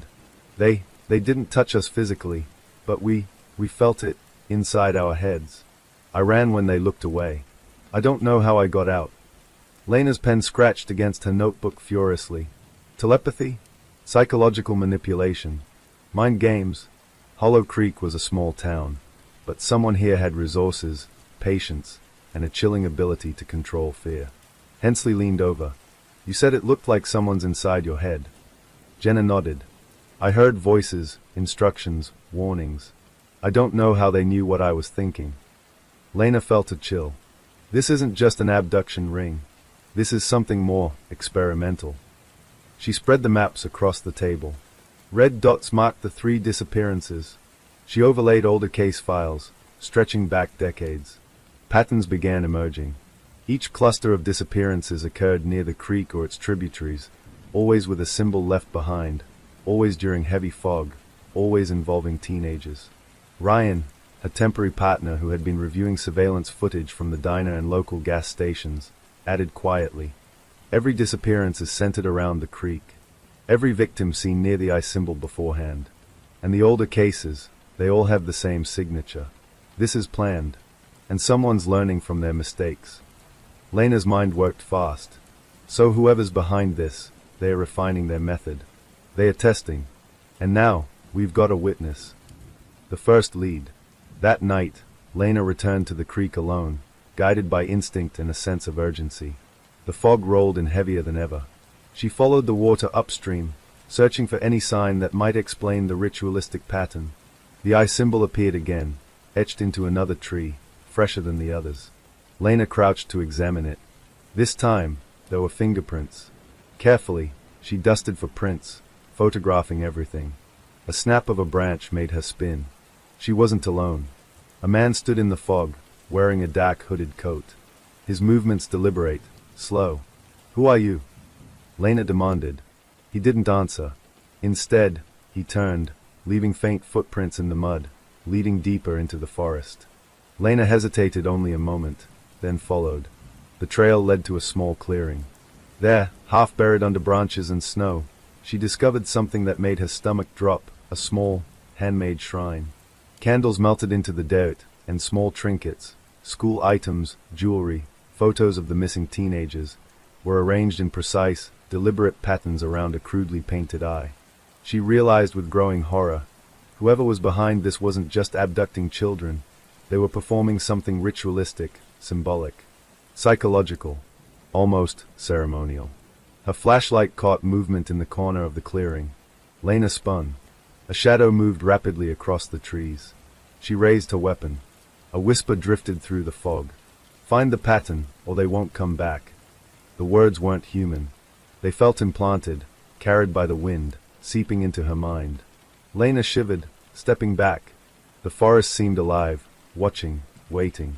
She had her first real clue, and it terrified her more than any missing body ever could. Unseen observers. As she photographed the shrine, Lena became aware of another presence. Not physical, but eyes.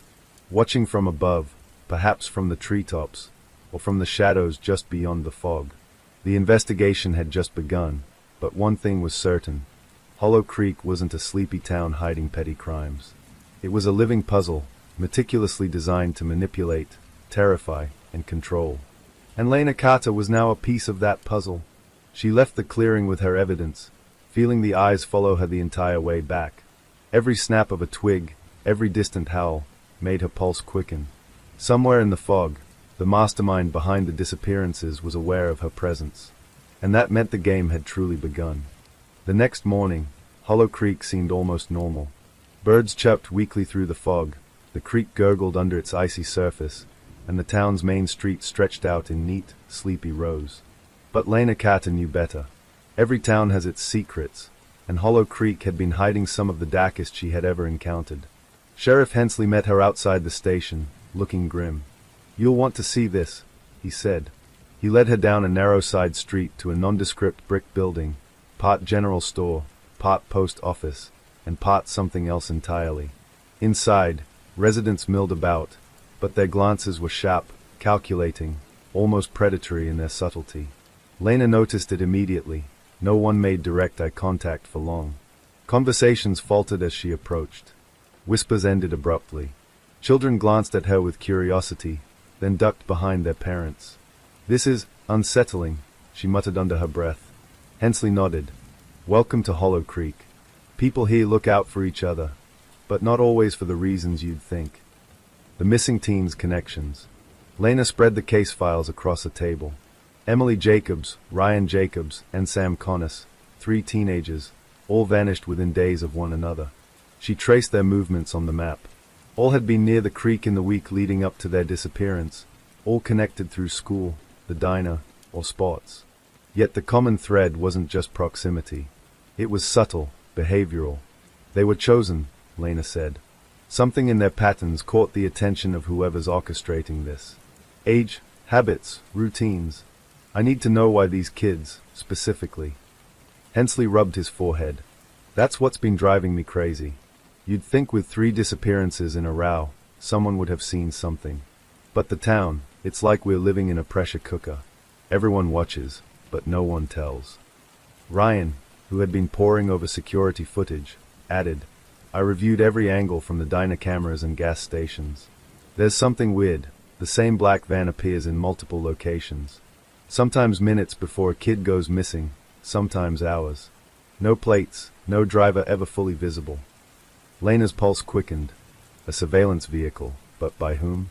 Someone in town, or someone orchestrating this from outside. A town of watchers. That afternoon, Lena decided to canvass Hollow Creek herself. She walked down Main Street, notebook in hand, observing the townspeople. On the surface, they were polite, even welcoming. But every interaction carried an edge of surveillance, as if she were being measured, tested. In the bakery, a young woman offered her coffee with a smile that didn't reach her eyes. You're not from around here, are you? She asked.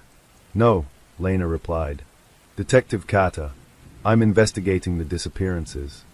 The woman stiffened, hands clenching the cup. We all keep an eye out here. For everything. Outside, Lena noticed shadows in alleyways, figures lingering just beyond street lamps.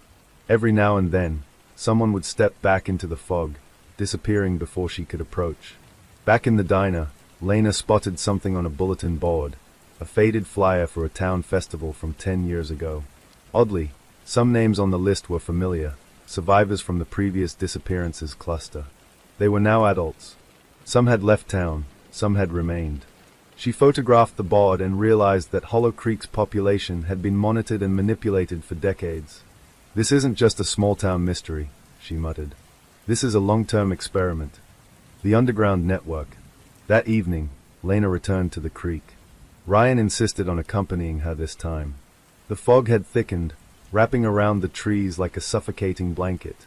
Lena led him to the first shrine she had discovered. The candles were melted beyond recognition, but the trinkets remained, photos, school items, and small locks of hair. Who would keep this? Ryan whispered. Lena knelt, brushing the dirt around one of the items. Someone obsessed.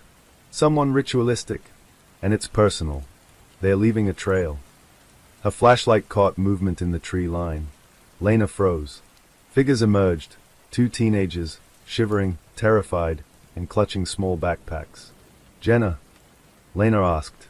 The girl shook her head. We found them," she stammered. "The kids, they're somewhere underground. There's a tunnel, hidden, below the old mill." Ryan's eyes widened. "A tunnel system?" "Yes," Jenna said. "They take the kids into the tunnels. We don't know what happens. Some come back, some don't." Lena's heart pounded. "Lead us there." The old mill. The abandoned mill loomed ahead, dark and foreboding, its wooden structure groaning in the wind. Lena's flashlight cut through the darkness, revealing the splintered boards and broken windows. Jenna led them to a side entrance partially hidden by ivy. She lifted a loose plank, revealing a narrow staircase descending into darkness. The smell of damp earth and decay hit them immediately. "This way," Jenna whispered, her voice trembling. As they descended, Lena noticed markings etched into the walls of the staircase, symbols she recognized from the tree carvings, faint eyes and scratches forming a network of codes. Someone had been here recently. The air was warm, indicating recent activity. The tunnel opened into a larger cavern beneath the town. Wooden supports held up the ceiling, and narrow passageways branched in several directions. Lena's flashlight revealed remnants of the missing teenagers' clothing, torn notebooks, and scattered school supplies. This is a holding area," she whispered. "Not just a tunnel, a containment system." Ryan bent down, examining one of the items. "They've been moving them through here for weeks. Or years. Look at these worn paths." A soft sound echoed down one of the side passages, a faint whisper, a sob, a child calling out. Lena's chest tightened. They weren't alone. The first confrontation. A figure appeared at the far end of the cavern. Cloaked in darkness, its face obscured, it held a lantern. The shadows danced across the walls as it stepped closer. "Stop," Lena commanded, raising her weapon. The figure didn't respond. It stepped into the light, revealing a man in his late 40s, sharp features, and eyes that seemed to study her like a puzzle piece. "You shouldn't be here," he said calmly, almost kindly. "Who are you?" Lena demanded. The man smiled faintly. "I am the caretaker of Hollow Creek. And you are dangerously curious." Before she could respond, he pressed a button on a small device in his hand. A section of the tunnel wall slid open, revealing another passageway. A group of teenagers, blindfolded and trembling, were ushered into the new space. "Leave now," the man said, "or you will understand the cost of interference." Lena's pulse raced. She could either follow and risk everything or retreat to regroup. But one thing was certain, Hollow Creek was more than a town. It was a labyrinth. And the missing teenagers were at its center. The underground network beneath Hollow Creek was more extensive than Lena Carter could have imagined. The cavernous tunnels stretched far beyond the old mill, twisting and branching like veins under the town. Every passage was damp and cold, the smell of earth and decay thick in the air. Faint markings, scratched eyes, cryptic symbols, and strange numeric codes lined the walls, guiding or warning anyone who passed through. Lena adjusted her flashlight and checked her gear. Ryan was close behind, his weapon ready, and Jenna clung to her arm, eyes wide with terror. Every sound, dripping water, shifting rubble, distant whispers, made them tense. "This is insane," Ryan muttered. "How long has this been here?" "Decades, maybe longer," Lena said, tracing a symbol with her finger. "This is systematic. Planned. Whoever built this isn't just hiding kids. They are creating an environment, a control system. This is a psychological labyrinth." Jenna shivered. "They said they are watching us, always watching." Lena's gut tightened. The girl wasn't exaggerating. Hollow Creek had never been quiet by accident. It wasn't just a town. It was a system, a living organism feeding off fear and secrecy. And now, Lena was inside its veins. The holding chambers. They reached a section of the tunnels where the walls widened into small chambers. Inside, remnants of the missing teens' belongings were scattered, notebooks, backpacks, shoes, and personal items. Some chambers were empty, while others contained small cages or confined spaces lined with blankets and tattered clothing. "This is where they've been keeping them," Lena whispered. These are holding cells. Ryan knelt down, examining a small photograph on the floor. It showed 3 teenagers, the latest victims, smiling innocently at the camera. He swallowed hard. They are organized, like a system of files. Each kid has a chamber, and each chamber is documented. Lena scanned the room, her mind racing. The carvings in the tunnels, the shrines, the symbolic rituals, they weren't random. The caretaker had a method, and it involved precision, observation, and control. She noticed a faint trail of footprints leading deeper into the tunnels. "This way," she said, following them cautiously. Cryptic messages. The deeper they went, the more cryptic the messages became. Symbols combined with arrows, numbers, and words etched in hurried handwriting. Observe. Comply. Fear teaches. Jenna stopped suddenly. I remember this one. The caretaker made us copy these symbols, like homework. He said it was important to remember who watches. Lena's brow furrowed. This is psychological conditioning. He's training them to obey, to internalize his rules. This isn't just kidnapping. It's programming. Ryan's flashlight caught something glinting on the ground, a small device, no bigger than a smartphone, covered in mud. He picked it up and wiped it clean. On the screen were names, dates, and coordinates, along with brief notes. Lena recognized the pattern immediately. It was a tracking system, cataloging the victims' movements.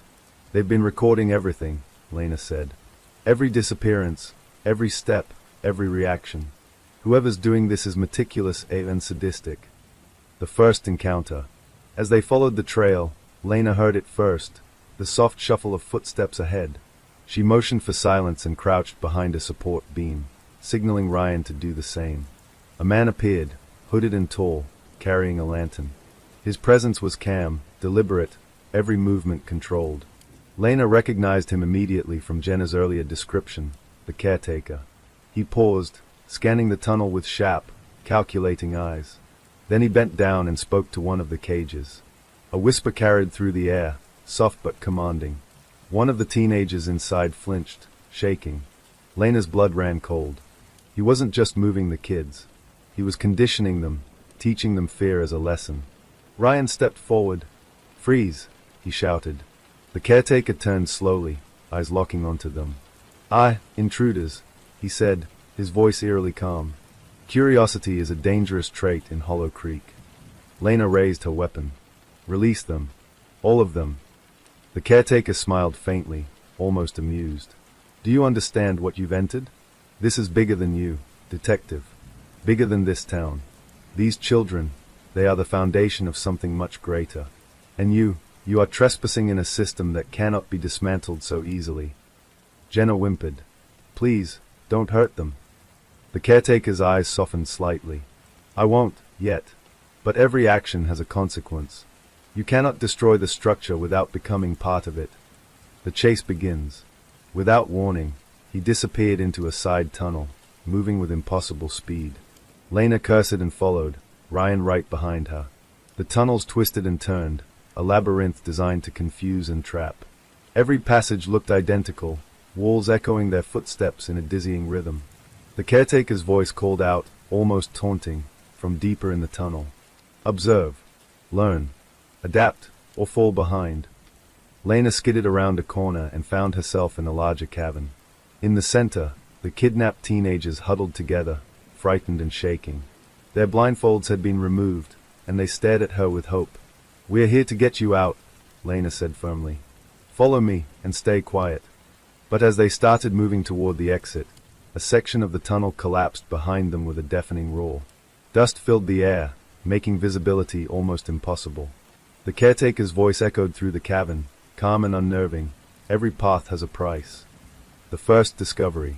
Through the dust, Lena noticed a hidden alcove in the tunnel wall. Inside, there were files, photographs, notebooks, and even small recordings. They documented every disappearance in Hollow Creek over decades. Names, ages, times, and locations meticulously recorded. "This isn't just a small-town serial case," Lena said grimly. "This is a generational operation. The caretaker has been doing this for decades, and has refined it with every cycle." Ryan examined a folder. "Look at this, it's the same pattern, repeated."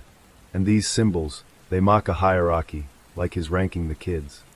Lena swallowed hard. We've underestimated him. Hollow Creek isn't just hiding the kids, it's training them. And the training is horrifying. As the fog of dust settled, Lena realized the gravity of their mission. This wasn't just about rescue anymore, it was about stopping a system, a structure designed to manipulate and destroy, and the caretaker was its architect. Somewhere deeper in Hollow Creek, the next clue awaited, and Lena knew the next confrontation would push her and Ryan to their limits. The deeper Lena Carter and Ryan went into the tunnels beneath Hollow Creek, the more oppressive the air became. Damp walls closed in, carved symbols gleaming under their flashlights, and the faint hum of distant machinery echoed through the labyrinth. It was impossible to tell which way led forward and which led to a dead end. Every step seemed to be anticipated, every breath monitored. The caretaker's warnings weren't just psychological, they were tactical. "We're walking into his house," Ryan muttered, voice low, scanning the shadows. "He knows these tunnels better than we ever could." Lena didn't respond. Her focus was on the frightened teenagers they had rescued in the last cavern, now moving in a tight cluster behind them. The survivors were silent, exhausted, but obedient, conditioned by fear to follow without question. The tunnels twisted again, spiraling downward. Lena noticed markings on the walls that didn't match the others, detailed diagrams, numbers, strange glyphs. She stopped, crouching to examine them. "These aren't just symbols," she said, tracing the carvings with her fingers. "These are instructions, procedures. The caretaker has codified his entire operation. It's like a manual for control." Ryan peered over her shoulder. "Every detail documented. He's been doing this forever." "And we're late to the game," Lena said grimly. "He's perfected it. He's anticipating us." The first real trap. As they moved deeper, the passage opened into a large chamber. The faint light from lanterns revealed something horrifying. The chamber floor was lined with small tiles, each engraved with symbols similar to those on the walls. At the far end, the caretaker's figure loomed, hands clasped behind his back, observing.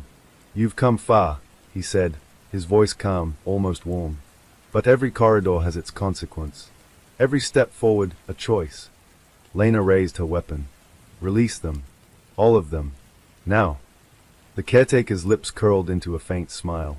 "You don't understand. This isn't just about them. It's about proving the system works. About proving control." Before Lena could react, a section of the floor tiles shifted. Panels sank slightly beneath their feet, revealing a pit beneath. Ryan jumped back, pulling two of the teenagers away just in time. Lena realized it wasn't a physical trap, it was psychological. The caretaker had designed the room to test fear, obedience, and reaction. He stepped forward slowly, lantern swinging. "Observe. Adapt. Fail, and the system corrects itself." The system's design. Lena's mind raced. The caretaker wasn't just hiding children or even controlling them. He was experimenting. Each disappearance, each ritual, each symbol etched in the trees and walls, was part of a study. Hollow Creek wasn't merely a town. It was a controlled environment, a testing ground, and he was the architect. She examined the walls and the floor carefully, piecing together a pattern. "His documenting reactions," she muttered. "Fear thresholds, compliance, escape attempts. Each path through the tunnels is deliberate, designed to teach obedience." Ryan's voice was low but urgent. "So what do? We can't just follow his rules, or we're trapped in his game." Lena's eyes narrowed. "Then we change the rules. We force him to adapt. But we need leverage, something he isn't expecting." The hidden laboratory. Following a narrow corridor marked with cryptic arrows, Lena discovered a concealed door, partially hidden behind a false wall. She forced it open, revealing a small laboratory, tables cluttered with notebooks, computers, and dozens of personal items taken from the missing teens. This is where he studies them," Lena whispered. She picked up a notebook, flipping through pages filled with observations, heart rates, reactions to stress, notes on obedience, detailed diagrams of the tunnels, and more symbols. Ryan approached a computer, cautiously powering it on. A login screen appeared, but a small USB port glowed faintly. Lena's mind clicked. He keeps a copy of everything off-site, probably redundant storage in case of discovery. We can use this. Jenna, clutching Lena's arm, pointed to a row of cages against the wall. They were here, my friends. They were screaming, and he made them stop by looking at them. Lena's stomach churned. The cruelty was meticulous, calculated, and terrifying. Every element of the underground network was designed to break willpower, instill fear, and maintain absolute control. The caretaker's philosophy. As Lena explored the laboratory, the caretaker's voice echoed from the hallway. Curiosity is commendable, Detective Carter, but dangerous. You think in linear terms, rescue, capture, end, but the system is cyclical. Each trial strengthens the structure. Each failure teaches obedience. And you are now part of it. Lena turned, eyes blazing. I don't care about your system. I'm ending it. He appeared fully in the doorway, unarmed, almost serene. Ending it requires more than courage. It requires understanding. You cannot dismantle what you do not comprehend. She realized he was right, in a sense. To stop him, she needed to see the full architecture of the labyrinth, the patterns, the cycles, and the rules. Only then could she predict his moves and protect the teenagers. First rescue attempt. Lena motioned for Ryan and Jenna to stay behind as she advanced toward the cages. Carefully, she unlocked one by one, whispering reassurances to the terrified teens. The caretaker watched, silent, his expression unreadable. As the last cage opened, the system reacted, the tunnels shifted. Hidden doors swung closed, pathways blocked. Lena realized he had anticipated a rescue attempt. Do you see now? The caretaker said, stepping closer. Every action you take has been foreseen. You are in my domain. Lena steadied her weapon. Then let's see if you've underestimated the human factor. With a sudden burst, she and Ryan led the rescued teens through a narrow side passage, using the caretaker's own symbols against him. The corridors twisted unnaturally, and Lena used the markings to predict his likely movements, staying one step ahead. The caretaker's voice echoed faintly behind them. You may escape tonight, but the system endures. And it watches, emerging into the fog. Finally, they reached a hidden exit, emerging into the cold night air near the edge of the creek. The fog had thickened, blanketing the town, and the creek gurgled quietly, concealing the labyrinth beneath. The teenagers collapsed, shivering but alive, their relief palpable. Lena looked back toward the mill. Somewhere beneath, the caretaker waited. And though they had won this battle, the war was far from over. Hollow Creek had survived for decades, and its architect was patient. Today, we saved them, Lena said softly. But tomorrow, he'll be ready for us. Ryan placed a hand on her shoulder. Then we need to be ready too. Every step, every pattern, study it, predict it, and strike where it hurts him most. Lena nodded. She knew the truth. Hollow Creek was alive, and they had only scratched the surface of its dark design. But she also knew that once she understood the system, once she broke its rules, the caretaker would finally meet an opponent he hadn't anticipated. And she intended to be that opponent. The fog over Hollow Creek had lifted slightly by the next morning, but the town remained eerily quiet, as if it were holding its breath. Detective Lena Carter returned to the surface with Ryan and the rescued teenagers, ensuring they were taken to safety and medical attention. Yet even in daylight, Hollow Creek's oppressive atmosphere clung to her like a shadow. After brief debriefing at the station, Lena requested access to the town's archives. Sheriff Hensley hesitated at first. You'll find some records missing or altered, he warned. I need everything, Lena insisted. Birth records, school rosters, property deeds, historical maps, everything that might reveal who's been orchestrating this and why. Hensley finally relented, leading her through dusty corridors lined with filing cabinets and aged ledgers. The smell of old paper mixed with mildew, the kind of environment that had preserved the town's secrets for decades. Unearthing the past. Lena sat cross-legged on the floor, stacks of files spread around her. She started with the disappearances documented decades ago, looking for patterns she hadn't noticed in the tunnels. Names, dates, and locations emerged. Clusters of missing teenagers every 10 years, always near the creek, always accompanied by cryptic symbols similar to the carved eye. Some names matched adults currently living in the town.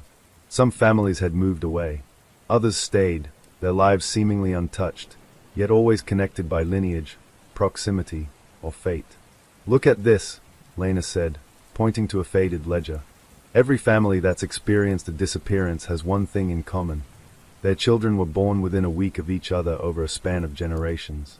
Whoever is behind this is choosing based on genetics, age, and timing. Ryan leaned over her shoulder, eyes narrowing. So it's hereditary? The caretaker is selecting kids based on family lines. Lena's brow furrowed. Not just hereditary. It's calculated. He's studying patterns, perhaps traits he deems significant. The caretaker's legacy. As she dug deeper, Lena discovered property records tracing back over a century. Every major structure in town, mills, schools, stores, even the church, was linked to one family, the Voss lineage. Hollow Creek had been built, maintained, and monitored by generations of the Voss family, the latest being the current caretaker.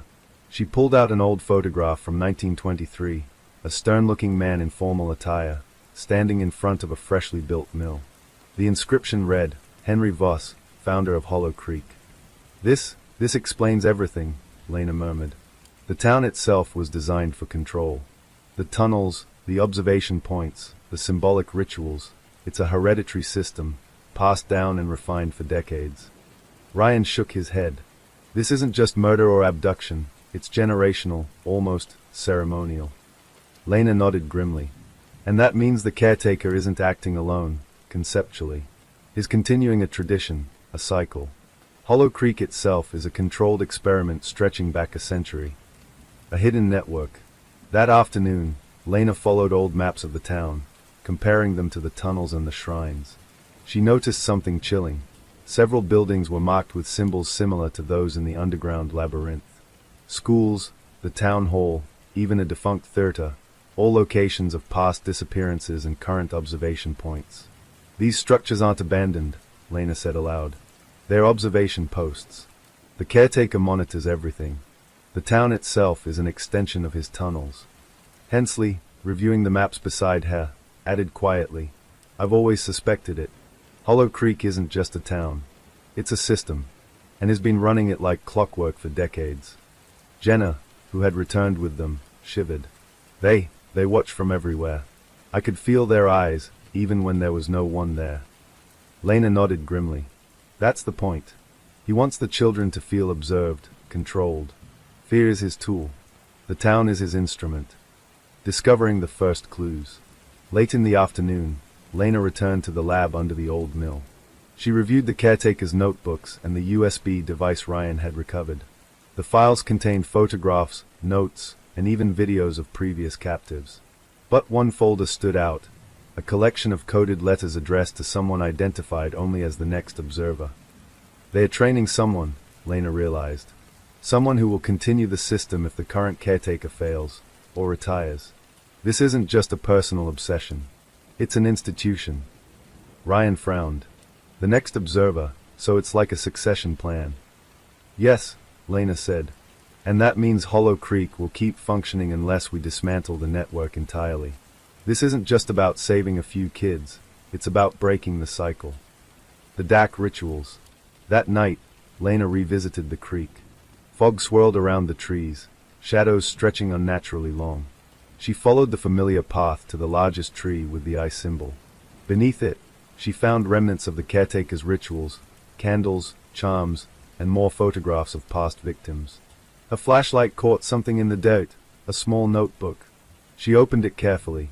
Inside were detailed instructions for the caretaker's rites, a combination of observation, psychological manipulation, and ritualized control. Notes described fear conditioning, obedience trials, and symbolic acts designed to imprint authority into the minds of the children. This is more than kidnapping, Lena whispered. It's brainwashing, it's generational indoctrination. He's using fear to train obedience, using the town as a tool. Ryan's voice echoed softly from behind her. If he's refined this over decades, how many kids never came back? Lena swallowed hard. Too many. Too many. The next step. The rescued teens were safe for now, but Lena knew the caretaker would adapt. His system was evolving, learning from every intrusion. Hollow Creek was a fortress of shadows and fear, a living labyrinth that had survived a century because it was built to endure. Returning to the surface, Lena took a deep breath. She needed a plan, a way to dismantle the caretaker's operation from the inside. That meant studying the tunnels, mapping the symbols, and predicting his moves. The town itself was a weapon, and she had to learn how to disarm it. She stared at the misty outline of the creek in the fading light. Beneath it, the labyrinth waited, ready for her next move. And the caretaker, the architect of Hollow Creek, watched from somewhere in the shadows, aware that a new player had entered the game. Lena clenched her fists. One way or another, this cycle would end. The early morning fog hung low over Hollow Creek as Detective Lena Carter returned to the edge of the creek, flanked by Ryan and a small team of deputies. The rescued teenagers had been taken to safety, but Lena knew the fight was far from over. The caretaker had an entire infrastructure beneath the town, generations of knowledge, and a network of observation points she had only begun to understand. To dismantle his operation, she would have to go deeper, literally and figuratively, into the labyrinth. She studied the map she had painstakingly pieced together from old archives, tunnel entrances, and symbols. The network was more extensive than she had imagined. Branching tunnels, hidden chambers, false exits, and observation posts interspersed throughout the town. Every detail had been designed to control movement and instill fear. "We're not just walking into a building or a tunnel," Lena said. "We're walking into a system, and the system knows we're coming." Ryan adjusted his gear. "So we're baiting him into playing his own game." "Yes," Lena replied. "But we have to anticipate him, predict his moves. Otherwise, the system will trap us." The caretaker's reach. They entered the main tunnel beneath the mill, this time equipped with maps, flashlights, and communication devices. The walls bore familiar symbols, eyes, arrows, and numeric sequences etched deep into the stone. Lena traced her fingers over one of the patterns. "This isn't just decoration," she murmured. "It's information. His tracking paths, cataloging reactions. Every symbol is a guide or a warning." Ryan squinted at the walls. "So we use the symbols against him." Lena nodded. "Exactly. If we understand the patterns, we can anticipate where he'll strike and avoid his traps." The deeper they went, the more chilling the environment became. Faint whispers echoed through the tunnels, sometimes indistinguishable from the sound of dripping water. Shadows twisted unnaturally in the flickering flashlight beams. Each turn of the labyrinth seemed designed to disorient and intimidate, a calculated psychological assault. First confrontation. They reached a large chamber, the same one Lena had seen before, with the tiled floor designed to test obedience and fear. The caretaker was waiting, unarmed, calm, and collected. His presence radiated control. "You persist," he said, his voice eerily soft. "Curiosity is admirable, but dangerous. Every path you choose, every decision you make, has been accounted for." Lena raised her weapon. "Release the rest of the children. End this now." The caretaker smiled faintly. "You think in linear terms. Rescue, capture, escape. But the labyrinth, the system, it is cyclical. And each cycle strengthens the structure. You cannot undo what has been perfected over generations." Without warning, hidden panels in the floor shifted, and faint mechanical sounds echoed through the chamber. The caretaker's traps weren't just physical, they were psychological. Lights dimmed, walls seemed to move, and disorienting sounds filled the cavern. Lena steadied herself, realizing this was a test, just as he had designed, a challenge to her perception, her fear, and her decision-making. Mapping the labyrinth. Lena realized that the only way to survive was to think like the caretaker. She and Ryan began marking the tunnels, symbols, and passages, noting patterns and potential escape routes. Every chamber, every corridor, and every trap had a signature, and by mapping it, they could predict his strategy. "Each symbol is a vector," Lena explained quietly. "They indicate direction, caution, or influence. If we combine them with the old town maps and the archival data, we can anticipate the caretaker's moves. He relies on our predictable reactions." Ryan nodded, scanning a diagram etched into the wall. "So the labyrinth isn't just a maze. It's a control system. Fear, obedience, and observation are part of its architecture." "Exactly," Lena said. "And if we can turn the system against him, we can rescue the remaining children and dismantle his operation." The observation points. They pressed on, discovering hidden rooms along the way. Some contained surveillance equipment, small cameras, microphones, and recording devices hidden in walls and ceilings. Others contained items from previous victims, schoolwork, toys, clothing, personal notes. The caretaker was meticulous, cataloging and observing for decades. "This is his power," Lena said grimly. "He sees everything. Every movement, every reaction, every fear. Hollow Creek itself is an instrument, and he is the conductor." Ryan examined a small notebook. "Look at this. He's been training assistants. Notes on observation, control, and manipulation. He's not alone conceptually. He's passing this knowledge to someone else." Lena's pulse quickened. Then there may be more people involved, or at least more tools in his arsenal. We need to anticipate that too. The hidden tunnel. The team found a narrow, hidden passageway that led deeper into the labyrinth. The caretaker's influence was strongest here. Symbols were etched densely, every inch marked with warnings or guidance. The air was thicker, colder, and every sound echoed ominously. "This is where he keeps his most sensitive operations," Lena whispered. "The heart of the labyrinth." As they descended, a faint light flickered ahead. Lena recognized it immediately, another holding area. This one was larger than any they had seen, with multiple sections separated by reinforced partitions. Teens, blindfolded and quiet, sat huddled together. "We're too late," Jenna whispered, panic rising in her voice. "No," Lena said firmly. "We're right on time. They need to see that someone is coming to save them." They began releasing the teenagers carefully, whispering instructions, moving slowly to avoid triggering traps. The caretaker's voice echoed faintly through the tunnels, a reminder that he was aware of every move, watching, and ready to react. The first major test. As they freed the last group, a mechanical section of the floor shifted. A trapdoor opened beneath them, but Lena anticipated it, pulling Ryan and the teens to safety. The caretaker's voice filled the cavern, calm but chilling. "You may think you understand, but the labyrinth adapts. It observes. It corrects. You cannot undo what is designed to endure." Lena's heart pounded. "Then we have to break the design." Ryan nodded, determination in his eyes. "We fight the system, not just him." Lena surveyed the labyrinth, understanding fully now. The tunnels were more than a maze. They were a psychological instrument, perfected over generations. To save the children and end Hollow Creek's cycle, they would have to dismantle it from the inside, step by step, using the caretaker's own methods against him. And this time, Lena was ready to play his game and win. By nightfall, Lena Carter and her team had penetrated deeper into Hollow Creek than anyone had in decades. The fog over the town mirrored the suffocating maze below, a pale reflection of the labyrinthine horrors they were navigating underground. The air in the tunnels had grown colder and damper, every step echoed, every drip of water sounding like a warning. "This is it," Lena whispered, tracing the carved symbols along the walls. "We're approaching the center, the caretaker's heart." Ryan nodded, flashlight sweeping over the walls. "If we've mapped this correctly, the next chamber should be the primary hub.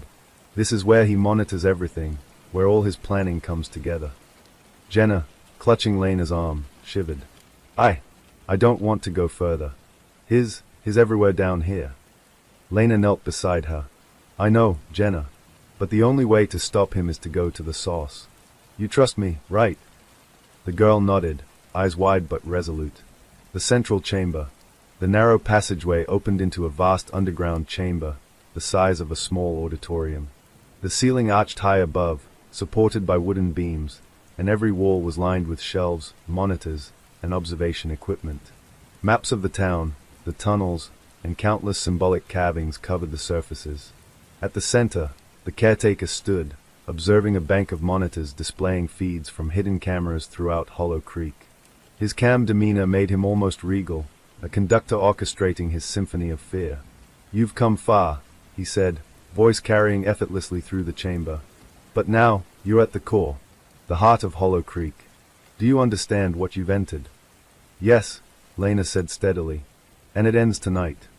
The caretaker tilted his head slightly. "You believe you can dismantle a system perfected over a century with courage and force alone?" Lena glanced at the rows of monitors, noting every observation point, every pattern of the tunnels, every symbol etched into the walls. It's not just courage. It's understanding. And I understand your system now. The Keeper's rules. The caretaker began to move, stepping carefully around the monitors. Hollow Creek is a living system. Every disappearance, every ritual, every symbol serves a purpose. Fear teaches. Observation controls. Compliance ensures survival. And those who resist become part of the data set. You are attempting to break a cycle that has endured generations.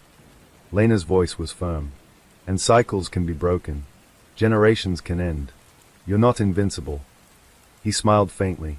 Invincibility is not my goal. Perfection is. The town endures because the system adapts.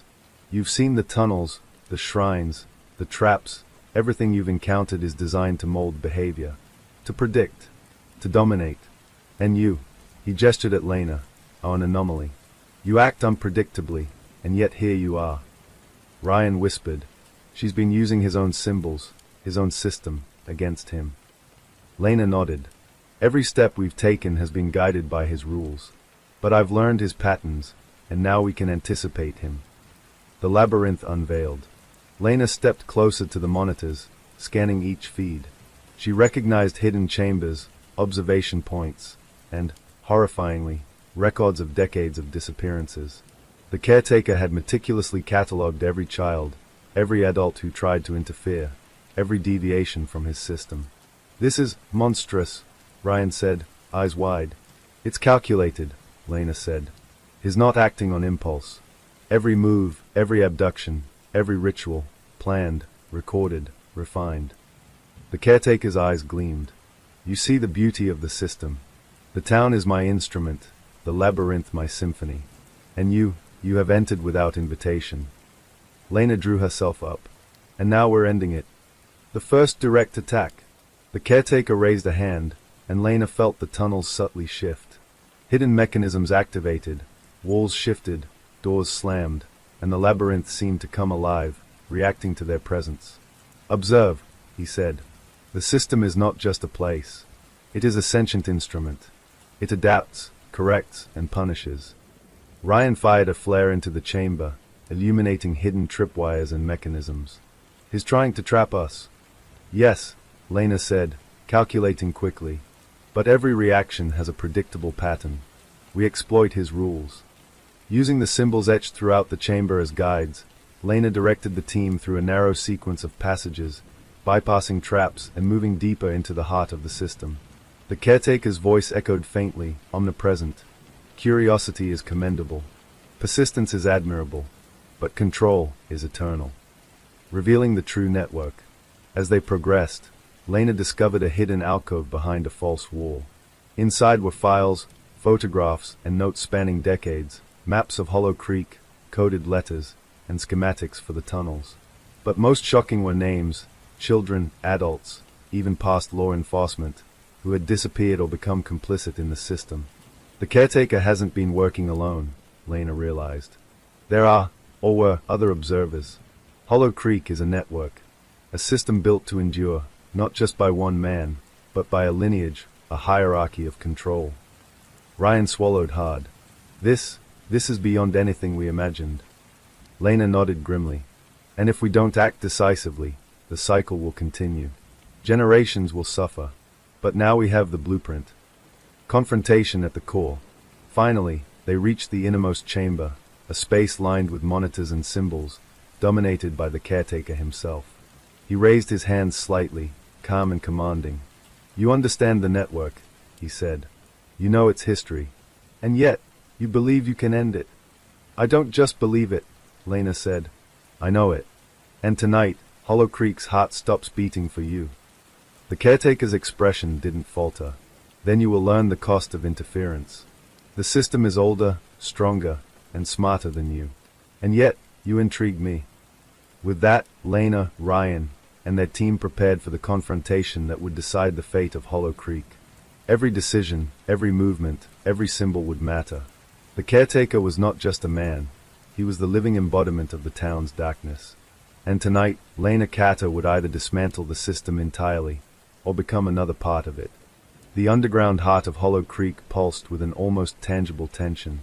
Detective Lena Carter knew that tonight, Every step could mean life or death, not just for her, but for the remaining children trapped within the labyrinth and for anyone who dared interfere. The caretaker's network was vast, spanning generations, and its psychological mechanisms were unlike anything she had faced before. "Ready?" Ryan asked, checking the last of their equipment. Lena nodded. "Every move counts. Remember, the labyrinth adapts. We anticipate, we act, we survive. No hesitation." Jenna clutched Lena's sleeve. I'm scared." "You've already survived," Lena said softly. "We'll get through this together." The team descended into a narrow corridor, lined with symbols that seemed almost alive in the dim light of their flashlights. Each symbol carried meaning. Some indicated direction, others warned of traps, and a few appeared to mark observation points. Lena's eyes darted from wall to wall, tracing the caretaker's patterns. The traps intensify. Almost immediately, the labyrinth tested them. Sections of the floor tilted unexpectedly, sending sharp echoes through the tunnels. Hidden panels slid open, revealing drop shafts and mechanical spikes. Lena guided the team carefully, interpreting the symbols to anticipate each trap. "This is his ultimate trial," Lena whispered. "Every trap is psychological as well as physical. Fear, confusion, and instinct are the tools." Ryan groaned as he narrowly avoided a swinging blade mechanism. "This guy, he planned all of this like a puzzle." "And we're solving it," Lena said grimly. "Step by step." They moved deeper, the air growing colder, heavier, as if the tunnels themselves were closing in. Sounds of water dripping and faint whispers echoed through the labyrinth, testing their nerves. The caretaker's presence felt omnipresent, a reminder that every movement was being watched. The hidden observation chamber. Lena discovered a concealed chamber off the main corridor, filled with screens and recording devices. Each screen displayed real-time footage from cameras hidden throughout the tunnels, the path they had taken, the rooms they had cleared, and even the previous captives' reactions to similar trials. "The caretaker has been anticipating us," Lena murmured, scanning the screens. "Every step we've taken has been logged, every hesitation noted." Ryan frowned. "So how do we beat someone who knows us before we even act?" "We don't act predictably," Lena said. "We improvise. Use the system against itself." She mapped the symbols and the camera angles in her mind, devising a route that would exploit blind spots and lead them closer to the caretaker's core chamber. Confrontation with the system. As they progressed, the labyrinth seemed to fight back. Walls shifted, corridors collapsed, and false passages created disorientation. The caretaker's voice echoed from unseen speakers. "Every action has a consequence. Every choice reinforces the system. Do you understand yet that you are part of it?" Lena's voice carried back. "We understand it, and that's why we can break it." Suddenly, a section of the floor gave way, plunging part of the team into a deep pit. Lena acted quickly, securing ropes and pulling them to safety. The caretaker's laughter echoed, calm and deliberate, almost ceremonial. "This is your final trial," he said. "Survive it, and perhaps you will understand. Fail, and you become a lesson for the next generation." The core revelation. Emerging from the treacherous sections, Lena found herself at the innermost part of the labyrinth, a room larger than any she had seen, lined with monitors, symbols, and intricate machinery. At the center, the caretaker stood, observing everything with cold precision. "You've come far," he said. "But do you understand the full extent of Hollow Creek? It is not just me. It is the town, the generations, the system itself. Every disappearance, every ritual, every symbol has a purpose." Lena's eyes swept the room, absorbing the full scale. "It's not just abduction. It's indoctrination, conditioning, control, a psychological machine perfected over a century." The caretaker inclined his head. "And now you have entered the heart of it. The question is, can you leave without becoming part of the system?" Breaking the system. Lena's mind raced.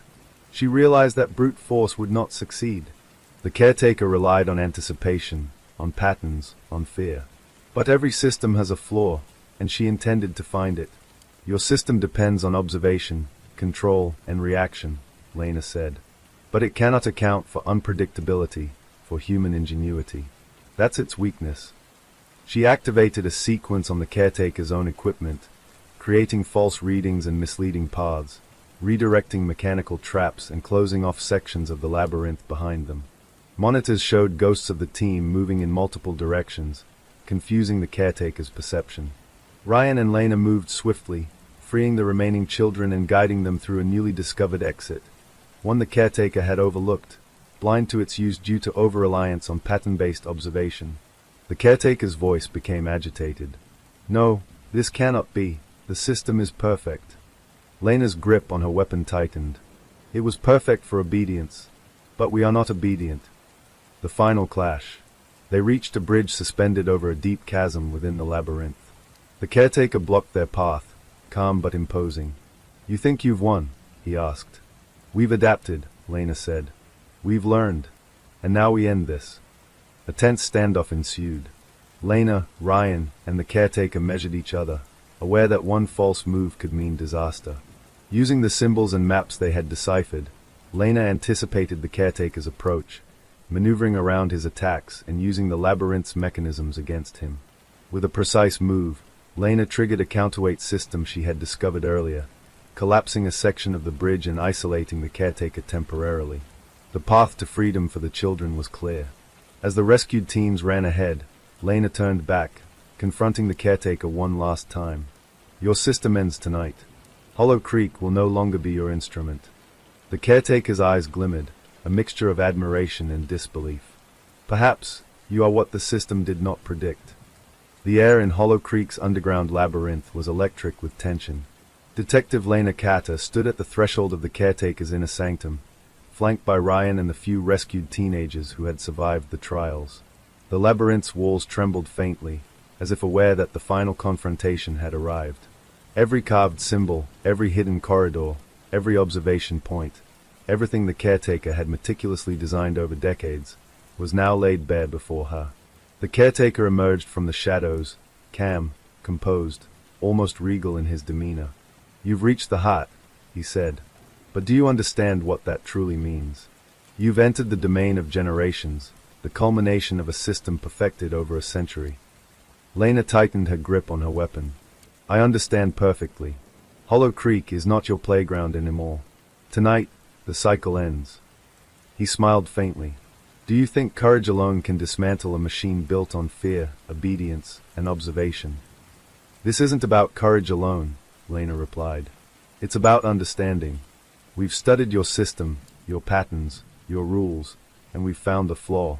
You can anticipate reactions, but you cannot account for human ingenuity, resilience, or defiance." The caretaker's last game. The labyrinth seemed to react to his emotions. Hidden mechanisms triggered, walls shifted, and floors tilted to disorient her team. Lena's mind raced as she recalculated every move. She realized the caretaker's system was an evolving entity, anticipating her tactics. "You think you've learned," the caretaker said, "but the labyrinth adapts. It corrects. You are still within my control." Lena's eyes scanned the symbols along the walls, tracing their meaning, their function. She spotted a sequence the caretaker had overlooked, an exit path that had not been logged in his system because it required abandoning his own rules, a blind spot caused by overconfidence. "This way," she whispered to Ryan, leading the rescued teens. "Follow me, carefully. The path is narrow, but it's our only chance." Turning the system against him. As they moved, Lena activated a series of devices she had discovered earlier in the caretaker's inner chamber, mechanical levers and counterweights designed to trap intruders. By manipulating them, she created false signals on the caretaker's monitors, corridors that appeared occupied, traps that seemed triggered, and alarms that misled him. The caretaker's voice echoed through the labyrinth, frustrated and incredulous. "Impossible. How are you manipulating my system?" Lena pressed on. "You built a machine to predict human behavior, but you forgot one rule. Humans are unpredictable." With each calculated step, Lena guided the children through hidden passageways, avoiding the most lethal traps and observation points. The caretaker's advantage, his knowledge of every path and pattern, was neutralized by the ingenuity of the team and the system's own blind spots. The heart of the labyrinth collapses. Reaching the final chamber, Lena confronted the caretaker one last time. "It's over. Hollow Creek's control ends tonight." The caretaker's expression remained calm, yet a flicker of tension appeared in his eyes. Perhaps you are what I did not anticipate, he said. With a decisive move, Lena triggered the mechanism she had discovered in Chapter 9, the counterweight system that destabilized the central chamber. Walls shook violently, and sections of the labyrinth began collapsing. The caretaker stumbled, momentarily trapped under falling debris. Now! Lena shouted. She led the children through a newly revealed exit, a narrow tunnel that led to the surface. For the first time in decades, Hollow Creek's underground network was breached from within, its architect powerless to prevent the collapse. The caretaker's fate. The caretaker struggled to free himself, fury and disbelief contorting his features. Lena approached cautiously, weapon raised. This system you built, it's over, she said. The children are safe, and Hollow Creek will no longer be your domain. He laughed quietly, almost reverently. Perhaps the system is not gone. Perhaps it merely waits for the next cycle. You are the cycle, Lena replied. And cycles end. Today. With that, she left him trapped beneath the rubble, unable to control the labyrinth any longer. Emergency crews later confirmed the caretaker's capture, injured and disoriented, as the collapse isolated him from the tunnel's rest. Hollow Creek, once a town defined by fear, had finally been liberated, emerging into the light. As Lena and the rescued children emerged from the labyrinth, the first rays of dawn broke over the town. Hollow Creek's streets, foggy and silent, seemed less threatening in the light of day. The town that had concealed generations of darkness was now exposed, its secrets beginning to surface. The teenagers clung to Lena and Ryan, their expressions a mixture of relief and disbelief. We're safe, one whispered. Yes, Lena said softly. You're safe. The caretaker's control is over. Ryan looked around at the quiet town. What now? Do we start rebuilding? We start by remembering, Lena replied. Remembering the victims, documenting the truth, and making sure Hollow Creek never returns to the darkness. A town reclaimed. Over the following weeks, Hollow Creek began its slow recovery. The tunnels were sealed, historical records were restored, and survivors were reunited with families. Law enforcement and psychologists worked together to treat the lingering trauma, and the town slowly began to heal from the century-long shadow cast by the caretaker and his labyrinthine system. Lena Carter remained vigilant. She knew that the dark ingenuity of the caretaker had left its mark, not just on the town, but on her. The labyrinth had tested her limits, her mind, and her courage. And though the caretaker was defeated, she understood that vigilance was the true price of freedom. Standing by the creek where it all began, Lena gazed at the water glinting in the morning sun. For the first time, Hollow Creek seemed peaceful. But she knew better than anyone that darkness could resurface if vigilance waned. She had dismantled the system, ended the cycle, and saved the children. And as the town slowly breathed again, Lena Carter realized something profound. Even in the heart of terror, human courage, intelligence, and resilience could overcome the most meticulously engineered evil. Hollow Creek had survived. The caretaker's reign of fear was over. And for the first time in generations, the town's future belonged to its people, not its darkness.